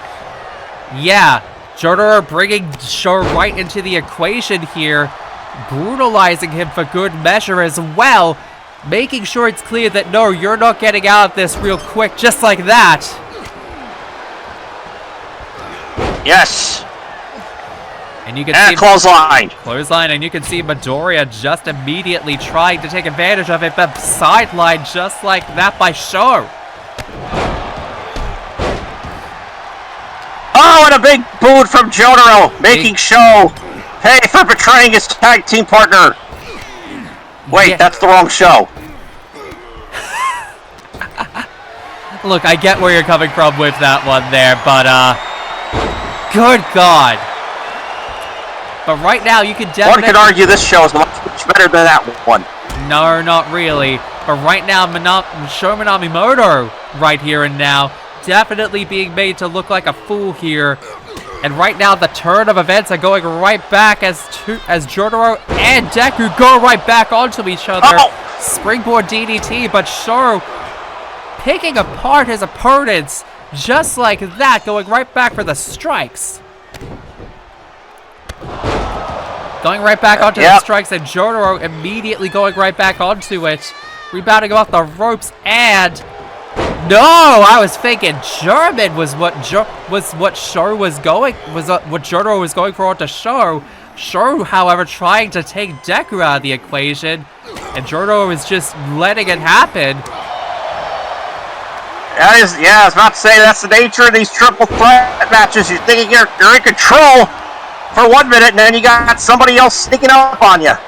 Yeah, and you can definitely tell right now that both men Jotaro and Deku don't like each other at this point. And wait a minute, what on earth is Deku thinking here, bringing a chair into the equation? Not the person I would think that would be bringing a chair into the equation! But however, Jotaro's taking full advantage of that, landing a DDT onto Sho onto that chair. Alright, well now, down goes Deku. Down goes Deku in that regard. And Sho even temporarily taken out of the equation. Now we're back to Sho Now we're right back to Jotaro and Deku going after each other there. Sho recovering in the nick of time to kick out of it. And right about now, these two are making it clear that they cannot stand each other at this point. And Sho just standing up top, just waiting to take advantage of it. Standing at the top, and no! Oh! Jotaro landed. I don't know if he got. He didn't get I don't know if he got thrown off or. Yeah, I don't know. I was about to say, I don't know if Jotaro threw him or if he went for a headbutt. Not entirely sure what the hell he was thinking of with that one, but Jotaro's whacking that chair onto everyone involved. And he's thinking over heaven, landing the head right onto the knee, and 1, 2. I think it's going to take more than that to take out Sho Minamimoto. As much as I hate to say it, it's going to take more than that to take the champion out of the equation. Oh. And really, if these two can't focus on each other for even 1 second... Oh! If these two can't focus on the champion for even 1 second, they're going to get demolished by him and then some, right here and now.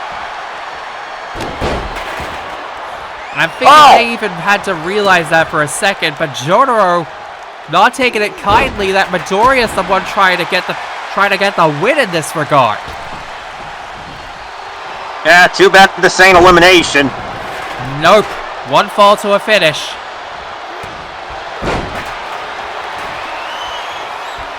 As now Deku's got Sho.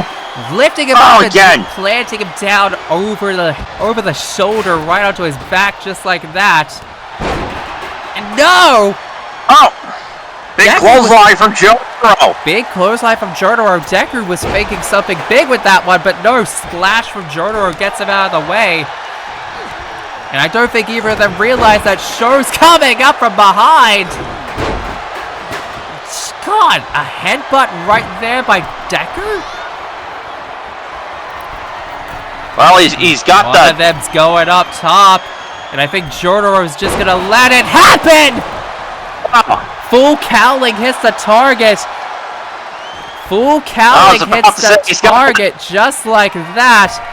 And Sho Minamimoto gets hit with a Detroit smash, and he's not pinning Sho? 1. And I definitely think that was a mistake on the part of Jotaro. He should have went for the pin on Sho. Yeah, these two are just. I think he's letting his bad blood with Deku cloud his judgment. Let's be clear here. The bad blood in regards to Deku and Jotaro, it is clouding both of their perceptions in this match, and it may cost them both dearly in this match. They cannot afford to let their pettiness towards one another cloud the fact that there is that the bastard in silver hair is the one to focus on in this matchup right now. Because let's make no mistake about this here. If they do not coordinate their efforts to take out Sho and then focus on each other after the fact, they may as well both just kiss the Millennium Championship goodbye. Let's be clear about that. You know, I was about to say there are several bastards with silver hair in virtual wrestling. And God, one of them is about to hit the number cruncher! Right there with Jotaro in the corner as if to taunt him! No! No! Oh, you know damn well he would have ate that up if he got the win off that. If he got the win off of that with Jotaro right there in the corner, he would have been laughing about that for the rest of this goddamn season. He would have been taunting about that to the Stardust Crusaders' face until the end of time. Or at least until the end of this season. May as well be the end of time if we're being clear about this one.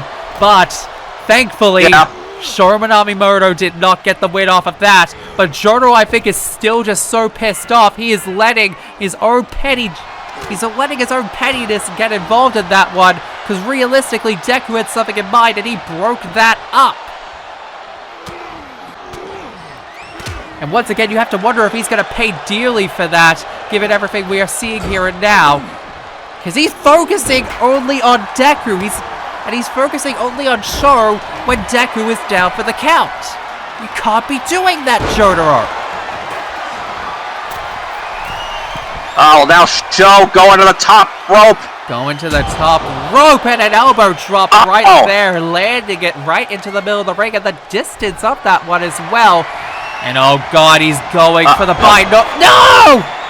I was about to say he's going for a Zeta slow kick, trying to go for the exact same move that he beat Jotaro with at the Grand Slam to win the belt. But he gets hit with a Detroit Smash, and Jotaro trying to pick him apart while Deku just watches. Yes, that time he did go for the pin on Sho, but I think he wasted too much time.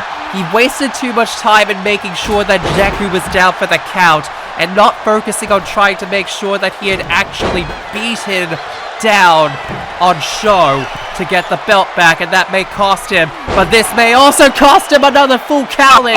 May have cost him just like that. But Deku might be about to become a 2-time Millennium Champion if he hits this. Detroit Smash hits the target just like that. But Deku doesn't even realize that Sho is just right there. And picking it just like that. Picking his spot right. Number cruncher again. 1, this 2, time Jotaro. 3. Jotaro was too late to get up. Christ. And Sho Minamimoto is still the Millennium Champion. Story of the match is simple. These two could not cooperate to save their goddamn lives. And now as a result, Sho Minamimoto is still your Millennium Champion. Deku goes back to Prime. And now Jotaro just has to watch as his title is still held by this numerical bastard of a Reaper. The reign of the Reaper continues here at Rebound. That is the unfortunate title for this scene.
I think it's time I reevaluate my next steps. Seems as though tonight was a sign that maybe things really have changed around here. Interesting words from Midoriya of all people here tonight after that. I mean, he lost. I'm back at the booth, but it was a triple threat, and yeah, you weren't here for that, but you just came in literally at the last second. Sho Minamimoto is still our Millennium Champion. Jotaro Kujo and Deku's going back to Prime after tonight, so, John's a bastard. I'll say that on behalf of John. Yeah. But pretty much, Deku just seems to be snapping. Yeah. But speaking of matches that are gonna be with interesting implications, it's time for the Lioness Championship matches, our co-main event, as reigning champion Asuka Langley Soryu defends against the Deadlock Rebel Ashe. Oh, please, can we have a new champ? One can only hope. Well, if I'm not mistaken, Ashe coming off of a tag team victory over the Newtype along with Cora. Yes, but not only that, but this is technically Ashe's path to victory match. Her win at path to victory last season netted her a Lioness Championship match, which she was supposed to get at the Grand Slam 6. That is until Asuka assaulted her after the fact and put her on the shelf, leading to her facing off against Cora at the Grand Slam instead. So tonight, we're gonna finally see what would have happened if these two had their rematch. Because remember, these two have faced off against each other in the past in the original Lion's Den tournament back in 2020. Infamously, they were the two finalists. But tonight, the rematch finally occurs, and it is in the co-main event right here tonight for the Lioness title. Yeah, I'm not gonna lie, I want Ashe to beat you-know-who's ass here. I think everyone realistically is hoping... Because here comes one of the most hated females in all of Core Wrestling. You are not wrong. And, I don't know if I should say what I want to say, what I think of her. Go right ahead, V. Okay. Bo Dennis ripoff! Yikes! You're not wrong, but also at the same time, Asuka Langley Soryu has been, and I have been vocal about this from the day that she set out on this little crusade of hers. She has been projecting all of her bitterness onto the entirety of women's wrestling here in Virtual Wrestling United since she stepped foot in the Lioness division. Because she wasn't an instant success, because she didn't immediately rise to the top like so many before her did, she has taken it all out on the old guard. But tonight, she has no room against her to face off against Ashe. And the thing is, Ashe has the backing of the Avatar herself. Ace Avatar has the backing of Ashe in this regard. And what does Asuka have tonight? Fuck all, especially given the fact that the Newtype aren't even out here, and they've effectively been barred from the ring, and once again, if they get involved, Asuka's immediately stripped of the belt. Good. We want to Good! win. So I tonight, actually really do approve of that. but I will be upfront with this, even if that stipulation weren't in effect, I don't think that given recent events, they would even be wanting to come out here to help her keep the belt. Yeah. We've been seeing the discourse as of late. We've been seeing it all happen on Lioness Live.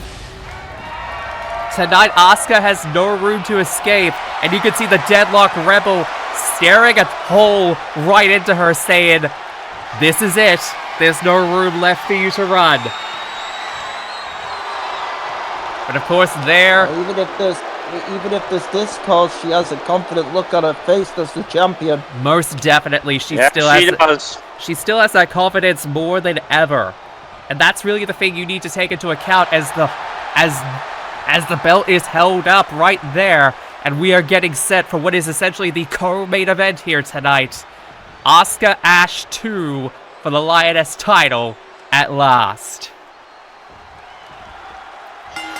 And immediately immediately from the word go, both of them just immediately just going balls out for the word go.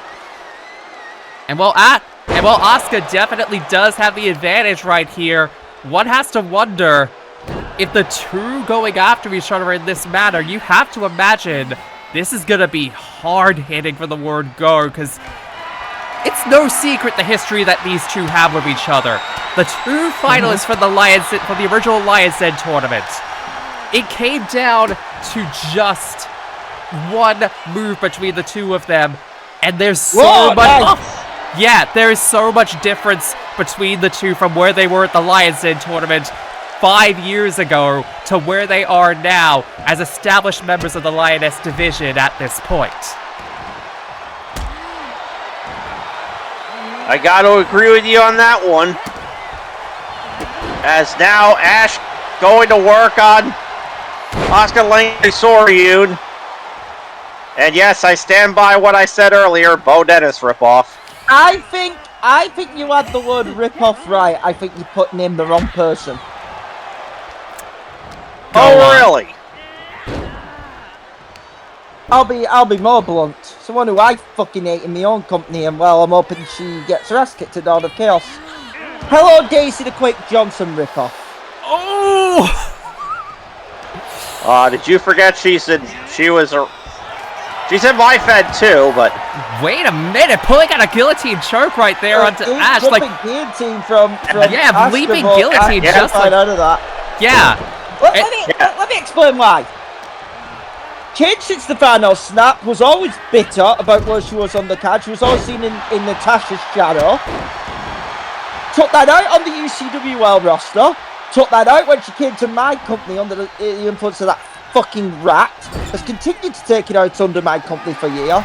And has always been, staying to virtual wrestling United on the women's side.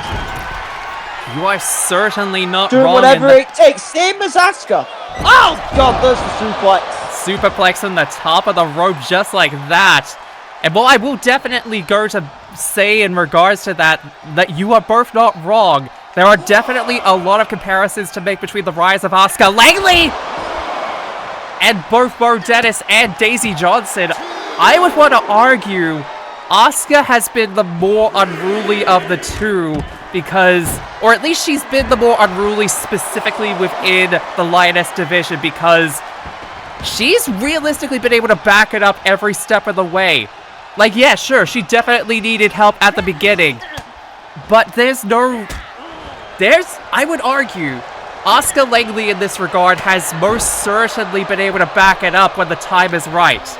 Like, yeah, sure, she had to pull the Avatar into a situation where she was able to take full advantage. Big right on. But when she did, she beat Cora clean as a whistle and without any bullshit. I won't deny that.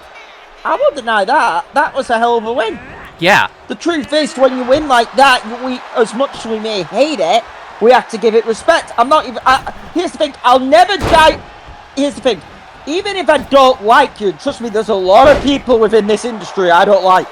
This is facts. Okay? But personally, the truth of the matter is this.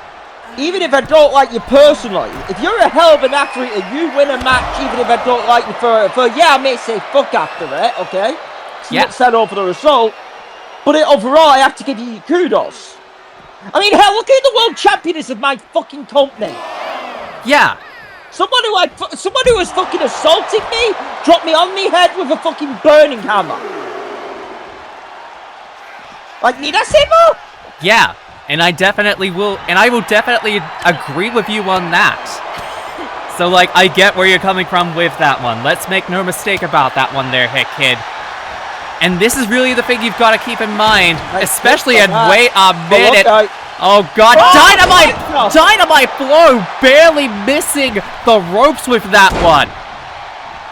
Infamously a callback right there, almost an infamous callback right there to how she beat Asuka at the first Lion's Den tournament, because she did the combination with the Dynamite blow right onto the ropes and then immediately went for the Venom shot. Whereas here's tonight, she's just in the feeling out process and then going right for Venom. She gets out of the Venom shot right there, but nice. Hits it right there in the middle of the ring. 1, 2, go. And Asuka setting it straight that it's gonna take more than one of them this time to keep Asuka Langley down. Oh, absolutely. And Ashe, I think, knows that as she continues to go to work on Asuka. And yeah, that's the thing that really is going to take everything into account. Ashe cannot let her frustrations get the better of her, because that is where Asuka will absolutely take control And this is literally, as I say that, she left herself wide open for that. And if she hits this like I think she is, third impact. That just spiked to 1, 2. Go. Only a 2 count after what did she call that? Third impact. Third impact. Spiked her. The third impact. Yeah. The third impact. And Asuka immediately shook her head, as if to say, no, that wasn't enough. She knows for a damn fact it's going to take more than just one of a third impact to keep Ashe down just like that. And even she knows it. I mean, these two know each other very well by this point. Not just for the Lion's Den tournament, but in general throughout this run! Well, what the hell? And Ashe, what are you thinking? That was a leg drop guillotining Asuka over the middle rope. Say what you will, Yes, Ashe knows how to pull out all the stops, and we're seeing her pull out everything she can, and then some, to keep Asuka Langley down. Or at least... got a hook to her on the floor. Oh, God! God! Right on the floor! Again. Yep. That move with an absolutely destroy your lower back. Yep. And I need some ibuprofen after and that. I think Ashe knows it, because she's trying to weaken down every bit of her body as she can to keep Asuka Langley down, because she knows exactly what will happen if she even lets her have even one level of being able to just keep any amount of health in her body at this point. She needs to break her down piece by goddamn piece, because she's got a lot in her. Ashe knows what she has to do. She knows what, the fight is here. Definitely. Because the truth is, although, she has the backing of the avatar, she said at backing of Cora and all that, let's be honest, Ashe is fighting for the Lioness division here. She realistically and is. That was a 3 count off the discus lariat. I mean, we have seen groups in virtual wrestling, no matter what company it is, take over. I think of with VPAC, Garuda at UCWL. Yep. You think of CCW back in the day, the Masterclass. Yes. Like, if we're talking just like females, you thinking DCA need I go through the fucking Ashura saga? Or hell, God's Song? Fucking God's Song, Lotus Collective. Fucking all 3 of those connected to one woman. I digress. Hopefully she shows us something. Christ! That was a kick from Asuka right there. Come sweet death from out of fucking nowhere! And I was bracing for that to be the end of it, just like that. I was bracing for that. But yeah, I definitely get where you're coming from with that one there, Hitch. Asuka's getting frustrated. Asuka's definitely getting frustrated at this point. She knows. And the referee taking it! Referee taking it! And that was the opening! Is that the way that Ashe is gonna win this here? 2! No, it's not! That was close though! She's still in it. That was close though, however! That was definitely 2 3/4. Yeah. Well, that was damn good refereeing by Rattle. We want a winner. We don't want any DQs or countouts in this. Definitely. And Asuka was fuming. She was just about ready to say, if I can't beat you, then fuck it. I will disqualify myself. Keep the title. Yeah. But I will go back. And Hit, I want to go back to your point real quick. We have definitely seen a lot of female-specific groups in here. Like you mentioned, Garuda.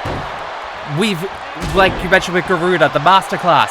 You look at all these, but ACL has definitely had its fair share in the past. Do I have to go back and talk about Yandere back in the day? No, you don't. Yeah. Nope. So given the fact that my Valentine has definitely seen the history of those groups in the past and said, no, I'm not letting another threat like that get its claws in there, while she's definitely faltered at times, one has to argue that the way that Asuka Langley has risen to power with the Newtype, it cannot be understated that she has definitely been influential in the division since it sprung off and it's in this separate entity entirely. I totally agree. Oh, with here that. we go. Exchange time. It's a battle of the chops right here. We're getting right here in the middle, just like that. Both of these women just pulling out all the stops and all of the hits that they can against one another. And it's just a war of attrition that we're seeing between the two of them. God. And the knockout blow goes to the Deadlock Rebel, and oh god! Hopefully Getting it- he's down, but Ashe Awesome. put the arm over. I mean, is she Then even- she put the arm. I mean, she's not going for it. She's just biding her time at this point. She's thinking, what on earth do I gotta do to keep this girl down? And really, I do not blame her, and no, From behind her, she missed it, and Asuka Missed trying it. to take it. No. no, going back and forth between the both of them, and no, wait a minute! No!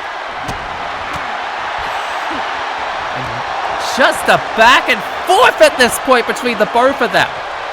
This is the point of the match where you seriously have to start to consider what the hell these two are gonna do against each other to get the win here! Oh! Venom shot right there at the back, and now Ashe is trying to get the I'm foot over. on there, Oh, and no!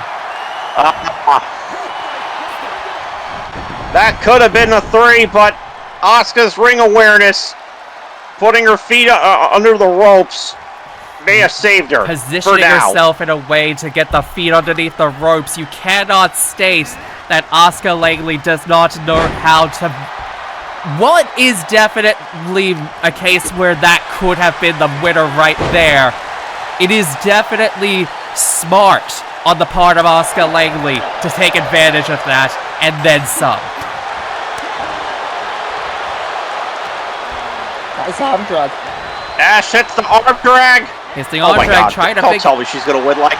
True. It was a deep arm drag, but only 2. We would have had to end up comparing Asuka Langley Soryu to Dan Hibiki. I mean, you're not wrong, but also... There's someone else? No, I was thinking she was going for the dynamite blow onto the ropes again, but no, Asuka on the other hand. Oh, Oh! Oh, ripcord lariat. German right into the ripcord lariat. And Asuka, oh god, she's faking. She's going for full velocity, trying to go for it. Come sweet Got it. death for a second time. And it's right in the middle of the ring. I don't think there's anything saving it. This might be it. No. it is not it! It is not it! Troublemaker! Ashe is still in it! Ashe is still in it. The goddamn Rebel still has some fight left in her. And now Asuka trying her damnedest. Trying to play the cat and mouse game at this point. Trying to keep Ashe down. But good lord, that was close. That was close. And once again, she's She's desperate. The desperation on the Go on. face of Asuka Langley, but the ref not getting Oh, involved. Triplets off her face. Ref not getting Oh, the involved. back, top what? But once again, Asuka Langley having it backfire hard on her. I love the fact Riley is not getting involved. He is just letting these two wrestle. And setting Okay, it the up. Venom shot. Second, third time for the Venom shot. No delays this time. 1, 2, 2, 3. 4! Can you say, finally? I could say hashtag new! Finally, a new Lioness Champion. Ashe goes 2-0 That was what we over wanted. Asuka Langley. And not only that, walks out tonight your new Lioness Champion.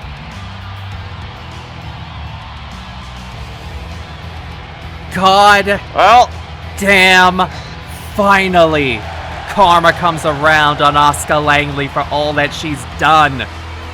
But hey, wait a minute. turn the camera back into the ring real quick, because I know Ashe is getting out of the ring real quick, but Catra's in the ring right now. Oh, she's lifted Asuka up. Oh boy. What the? I think she's just trying to make sure that she's still up and try to get her back here. She's like carrying her out of. She's carrying her out of the ring, and what? No, she's not. Don't. She kicked Hard her. strike by Catra.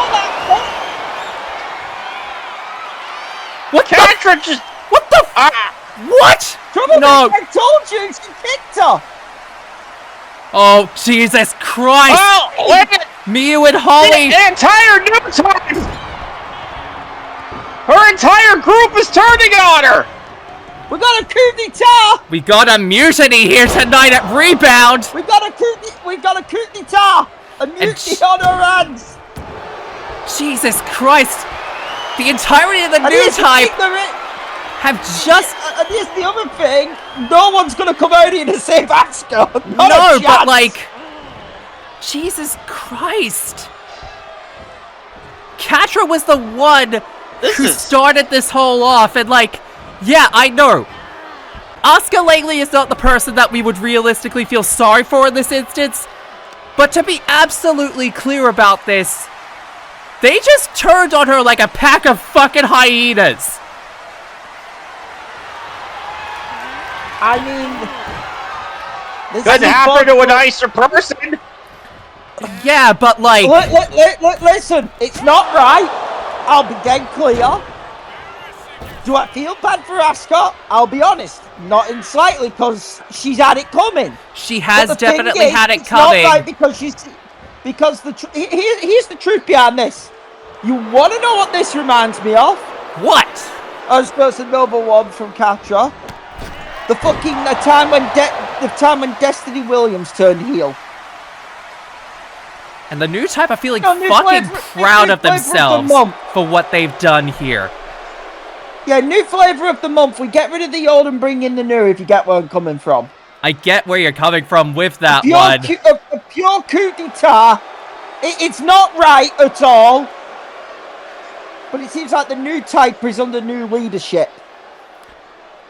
I'd I argue think that leadership is Catra. Yeah. And especially given She's a that right she was the... despicable bitch. Given the fact that she was the one that did the blow to pretty much just signal it off, I do not think anyone else could be leading them at this point, given what happened here. And Christ, yeah, couldn't have happened. Cannon leading the relief type. Couldn't have happened to a worser person, but like, God, That's a situation where, in a sense, it's like, yeah, it's bad. It's bad all round. Because although you're happy Asuka finally got what was coming to her, you realise it's not really changed much other than the new type changing leaders. no. Truthfully. Meet the new boss, Well, same as the old boss. But, ladies and gentlemen, and everyone in between, get ready. Because speaking of big rematches, it's time for your main event. And a rematch that... City of the Wolves in the house! Ladies and gentlemen, this is a rematch that is also 5 years in the making. Because tonight, we finally get a rematch for the World Championship on Prime between Rock Howard and Kanji Tatsumi. Except this time, the tables in regards to the situation from when they first faced off against each other have turned around hard. Because if you remember the first time that these two faced off against back in 2020, it was at the height of Rock Howard's reign as the heir of darkness with K&R Heinlein alongside him. Oh, yeah. And the only reason that Kanji Tatsumi lost on that night was due to a screw job by one Jotaro Kujo. And tonight, Well, I don't think we have to worry about that tonight. one would hope so, given the fact that Jotaro and everyone else in between have more or less said that this is a rematch that is deserving of happening. And speaking of the incumbent champion himself, Kanji Tatsumi, who practically begged for this match to happen, even acquiescing to Rock Howard's demands to give him a challenge 2 weeks in a row to prove he deserves it. Having him run the gauntlet against former champion Jin Kazama and Liquid Snake to get to this position. One cannot say that Rock Howard did not deserve this match here tonight. He has more than truly earned it. On that I agree with, and here's the cold hard truth. Rock Howard has been on the full road to redemption. Tonight, his road to redemption looks to come full circle if he is able to beat Kanji Tatsumi. But for Kanji Tatsumi, this is 5 years worth of redemption. This man is looking to finally right the wrong from that loss, back in 2020. Definitely. Someone's going to achieve their redemption and leave with that world title here tonight. One could definitely argue that this is a full circle moment for both men in this regard, because it was 2 seasons ago at this event that Rock Howard won the world title in controversial fashion, beating Tsukasa in the longest reign as world champion at that period of time. And Kanji Tatsumi tonight realistically is hoping to right the wrong of their first encounter for the world title. But for both men in particular, this is just been a long time coming. This has been 2 seasons coming for the both of them. Here we go.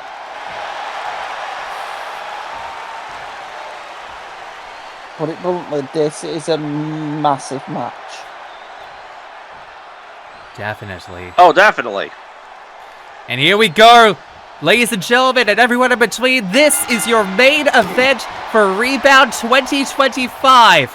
It is for the ACL World Championship, and it is Kanji Tatsumi, the champion, defending against Rock Howard. Had to get the gimmick out of the way real quick there, boys. No, that's fine. There's a powerbomb. And yeah. Perfectly fine, troublemaker. And immediately as now, Kanji showing that he is not going... Kanji just immediately showing the difference between the two of them in their first encounter. Because Kanji has been working his way up, not just as champion, but in his time to get to the point of being champion. The truth of the matter is that this is, as I said before, this is a match where both men are seeking redemption. Yeah. Like, I think about the match I recently just called it at DCA. The redemption main event where it was Seiya Steel versus Dante Styles. I did see that Styles match. Dante Styles seeking a redemption of his career, Seiya Steel, seeking validation to his title reign. That's kind of similar here, because Kanji is seeking the ultimate validation if he can finally put away, this demon that's been on to him for 5 years. For Rock, it's, seeking the ultimate redemption. On this road to redemption, he's been since, the split, from the darkness, the split from KNR Island. Yeah, and while one could argue that he more or less... One could argue that he's trying to go for a complete turnaround from how he was last season at this very event. Because you remember, infamously, he faced off against Hazama Hanoka at that event this 1 season ago and crashed out hard thanks to Kane and his goons getting involved. And that was the reason for him being on the shelf for most of the season, to the point where pretty much we didn't see Rock Howard for a lot of last season until he came back like a specter to take down KNR Highland once and for all. Yep, and he most certainly did that, and now Rock. Oh! Drop kick to the face. I was about to say, yeah, Kane's entire empire collapsed around him. Yeah. Not too long ago. Yeah. So one could definitely argue that Rock Howard right here tonight is definitely looking to right several wrongs. That being of the wrong of 2 seasons ago and the wrong of last season. Spinning One. fisherman driver. No. Spinning fisherman driver Only gets a 1. Only netting a 1 right there for Rock Howard. Oh, Diving into the pool and does no not one net, with does not net him Yeah. anything.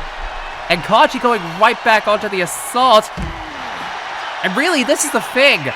The Kanji, when these two faced off against each other 2 seasons ago, was definitely confident in himself, confident in his ability, but he was definitely not the powerhouse we know him as now as the world champion. One could even make the argument that being world champion has put pressure on Kanji to become so much more than that what we are seeing right here tonight, especially in the more brutal style that he's pulling out right here and now, is a reflection of what he has had to become in order to maintain that status as being the new upper echelon on Pride.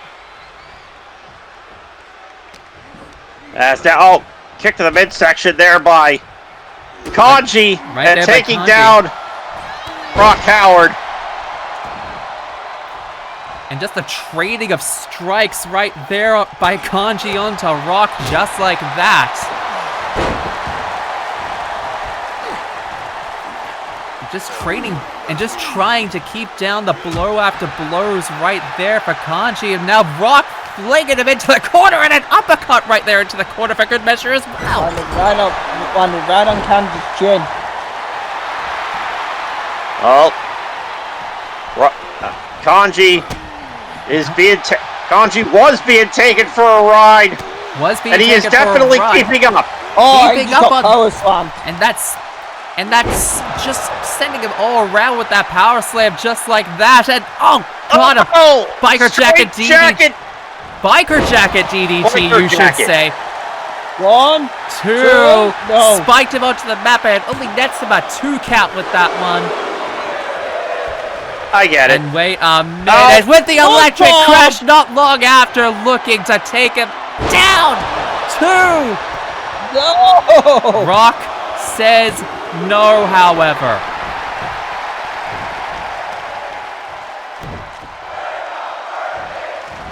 And a nice standing moonsault there. Goes for another Standing cover. Trying to see how much he really has worn him down at this point. But I actually kind of want to bring something up in regards to what Kanji did with the opponents that he had made Rock face off against. Because he faced off against Jin Kazama as his first challenge a few weeks ago on Prime. And one could argue that that one was a test of what to look for in regards to the overall assault, like physically. Because one could argue that there's a lot of similarities in the styles between both Jin and what Kanji has brought out and recently, also just in this match in general. And then he had him face off against Liquid Snake, someone who we know is tenacious, someone who could pull out one of the most hardest hitting submission maneuvers, arguably in the entirety of ACL, the White Mamba, and he survived that twice. Going off the ropes there too. One has to wonder if maybe Kanji was purely bringing out those opponents for Rock to pretty much say, if you can beat these two, I have no doubt that you might have a chance against me at last. But the one thing you have to constantly think about in regards to the opponents that Kanji had him face off against is that they, at their primes, were definitely some of the hardest, most vicious people in this league, and Rock bested them after years away. So one has to... It's as I said, Rock Howard this feels like destiny for Rock Howard. But for Kanji Tatsumi, he's done that, not only to make Rock earn it, because Rock needed to earn it. You know, due to all the shit he's pulled. Yeah. But not only that, Kanji wants Rock at his very best. Exactly. And that's what he's getting him at.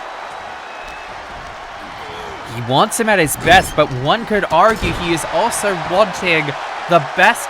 He is wanting the best version of Rock Howard to come out. He doesn't want any doubts. He doesn't want any distractions. It's why, hey, if Rock needed to prove himself, fuck it. He was going to do it, and he's getting that best version right here tonight, from Rock Howard and then some. Wild roundhouse right there into savate kick, just like that. And pulling out a Mark of the Wolves from out of nowhere. But Kanji's the first one to his feet. You have to wonder if that did more damage to Rock Howard than it did to Kanji Tatsumi, given that. Especially the fact that Rock was wincing on the floor as soon as he hit the move. Like, that is not good to hear. That is not good to see, even from the person that realistically hit the move. And even Kanji is just yelling at him, going, oh, like, is this really all you've got, Rock? It's almost as if trying to hype him up with that one.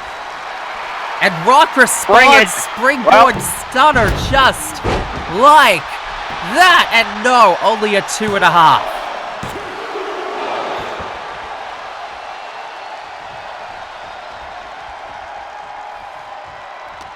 Okay. Not look. No, kind of. No, Kanji getting out of it. And the two trading blows once again. We saw this with Asuka and Ashe, and these two just trading blow after blow at this point, right to the head of each other at this point here. And they're just going, and they keep on going and going. Like, at what point are these two just gonna stop at this point? Or Kanji might be Rock. Kanji. And wait a minute! Oh my God! We gotta fight! Oh, and I'll tell you what, I'm surprised that broke even because within that fight, don't know if you saw it, Rock Howard's eye, his left eye, the small cut has now busted into a full. Yep, and he brought him right back in, right there with the electric crash. I did notice that. I was hoping, and oh God, Kanji realized it as well. Yeah, Kanji's shark that spills blood. There's blood in the water, all right, and he's going right for it. But I think there's an old saying when it comes to blood in the water, that's certainly a lot to say about someone who feels the adrenaline rush hit hard when it gets bloody in a match like this, and we're feeling it. I'd argue we saw Rock get somewhat of a second win right there in that moment. And Kanji just did the deal. He did the deal, but he didn't seal the deal. That's the important thing. That guy's not here. Thank God. Yes, we all know your history with that man. Yeah, please don't. Elbow right to the... No, they tagged together. I forgot about that.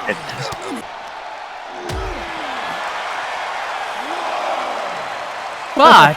He doesn't like me saying that. He did not like me saying that. No, he didn't. But... I will definitely say this!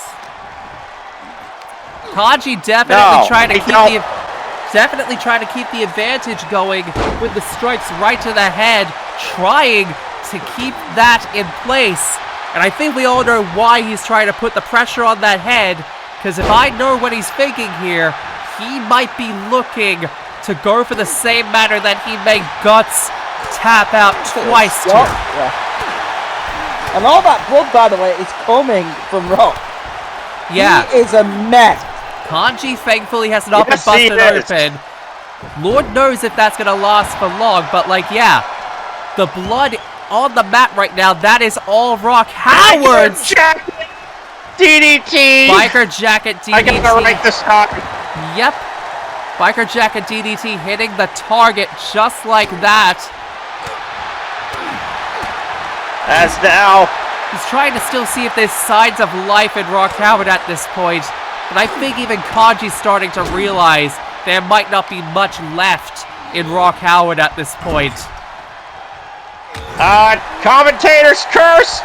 Commentator's curse, hitting hard! Rock drop! Landed him! Landed him right into place just like that. Kanji's busted Descent to open. Darkness? Descent to Darkness hitting the target right there onto Kanji Tatsumi. 2. No! Not enough. And now Kanji's busted open. Looks like we got 2 bleeders in this match. Rock down! Oh! Gets it this time! Big Hits. splash in the pool! Big splash in the pool right there for Rock Howard. And bringing him right back into the ring, trying to see if he can potentially keep Kanji down, trying to wear him down bit by bit at this point. But he's thinking, what the hell do I gotta do if a Descent to Darkness didn't keep him down? Oh, that standing corkscrew moonsault. Maybe could have if he'd gone for the pin. Doubt it. I'll be real here, V. Doubt it.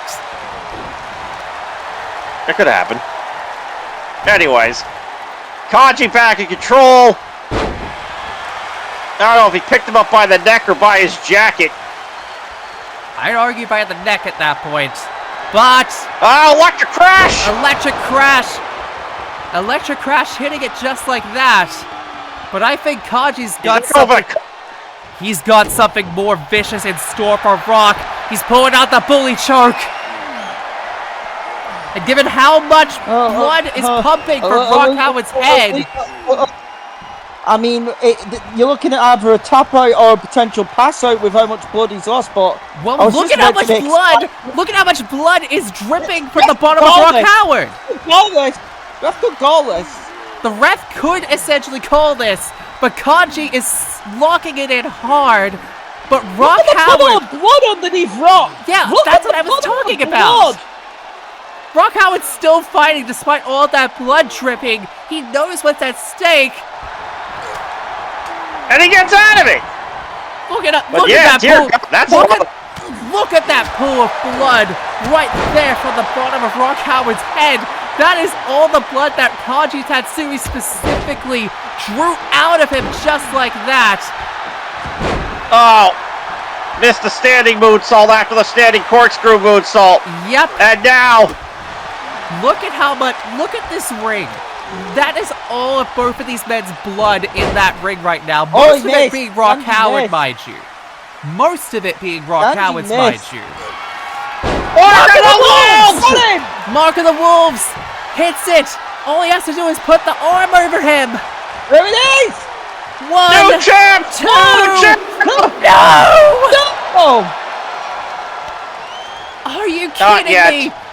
Are you kidding me right now? What the hell does Rock Howard have to do in order to win here tonight? That is my question. What on earth does Rock Howard need to do to beat Kanji Tatsumi here tonight? Wait, what the hell? What the hell? Midoriya? What the? Electric crash! What was that about? No! What the fuck? 2, 3? I don't know if Kanji saw what Deku did! I don't think Kanji even realized what the hell just happened! All Kanji saw was Rock Howard running towards him, and he pulled out the electric crash just like that. I honestly don't think Kanji saw Deku stick his nose in this match, but what the hell was that about? What the? I mean, story of the match is You know, What did Deku just do? I knew there was a darkness growing in him. Oh God, he's And back now- in. He's What the back hell? in, and what the hell are you? God! Go! Oh, you son of a bitch. Wait. You knew there was a darkness within him? I've been saying it in the premiere chat. I've been saying it in the premiere chat that I've been sensing something changing within him. No. You're gonna let me get my fucking point out right now.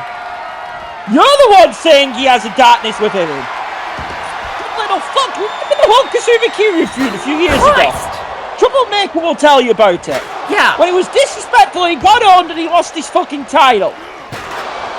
Not only that, Not only that. Better yet, do I need to go down the Anime Championship Wrestling route, V-Pack? Do I need to mention the fact that he brought up Jolene Cujo to Jotaro last season? I remember. And God! There's always had it in him. To tell you, he always has it. It's finally festered. Well, what the hell did Rock Howard ever do to him? No idea. But I he's have no finally fucking festered clue. at least, hasn't it?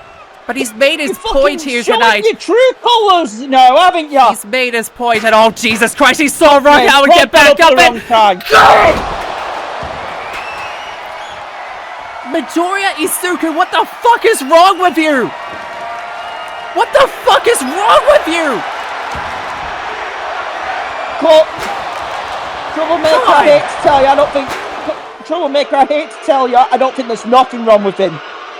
I've said it for years. I think we're finally seeing Midoriya show his true colours. Fucking Christ. Hate to say it! Because I hate being right on this. But what a piece of shit! Rock Howard having already been through so Stop much that. left lying. The paradigm of Prime has definitely shifted. Get the fuck out of here, you fuckwit! Midoriya is back What on the fuck, Prime. boy? Rock Howard is a fucking mess. But what the Put fuck? on the Boruto class, you fucking fuckboy. Christ.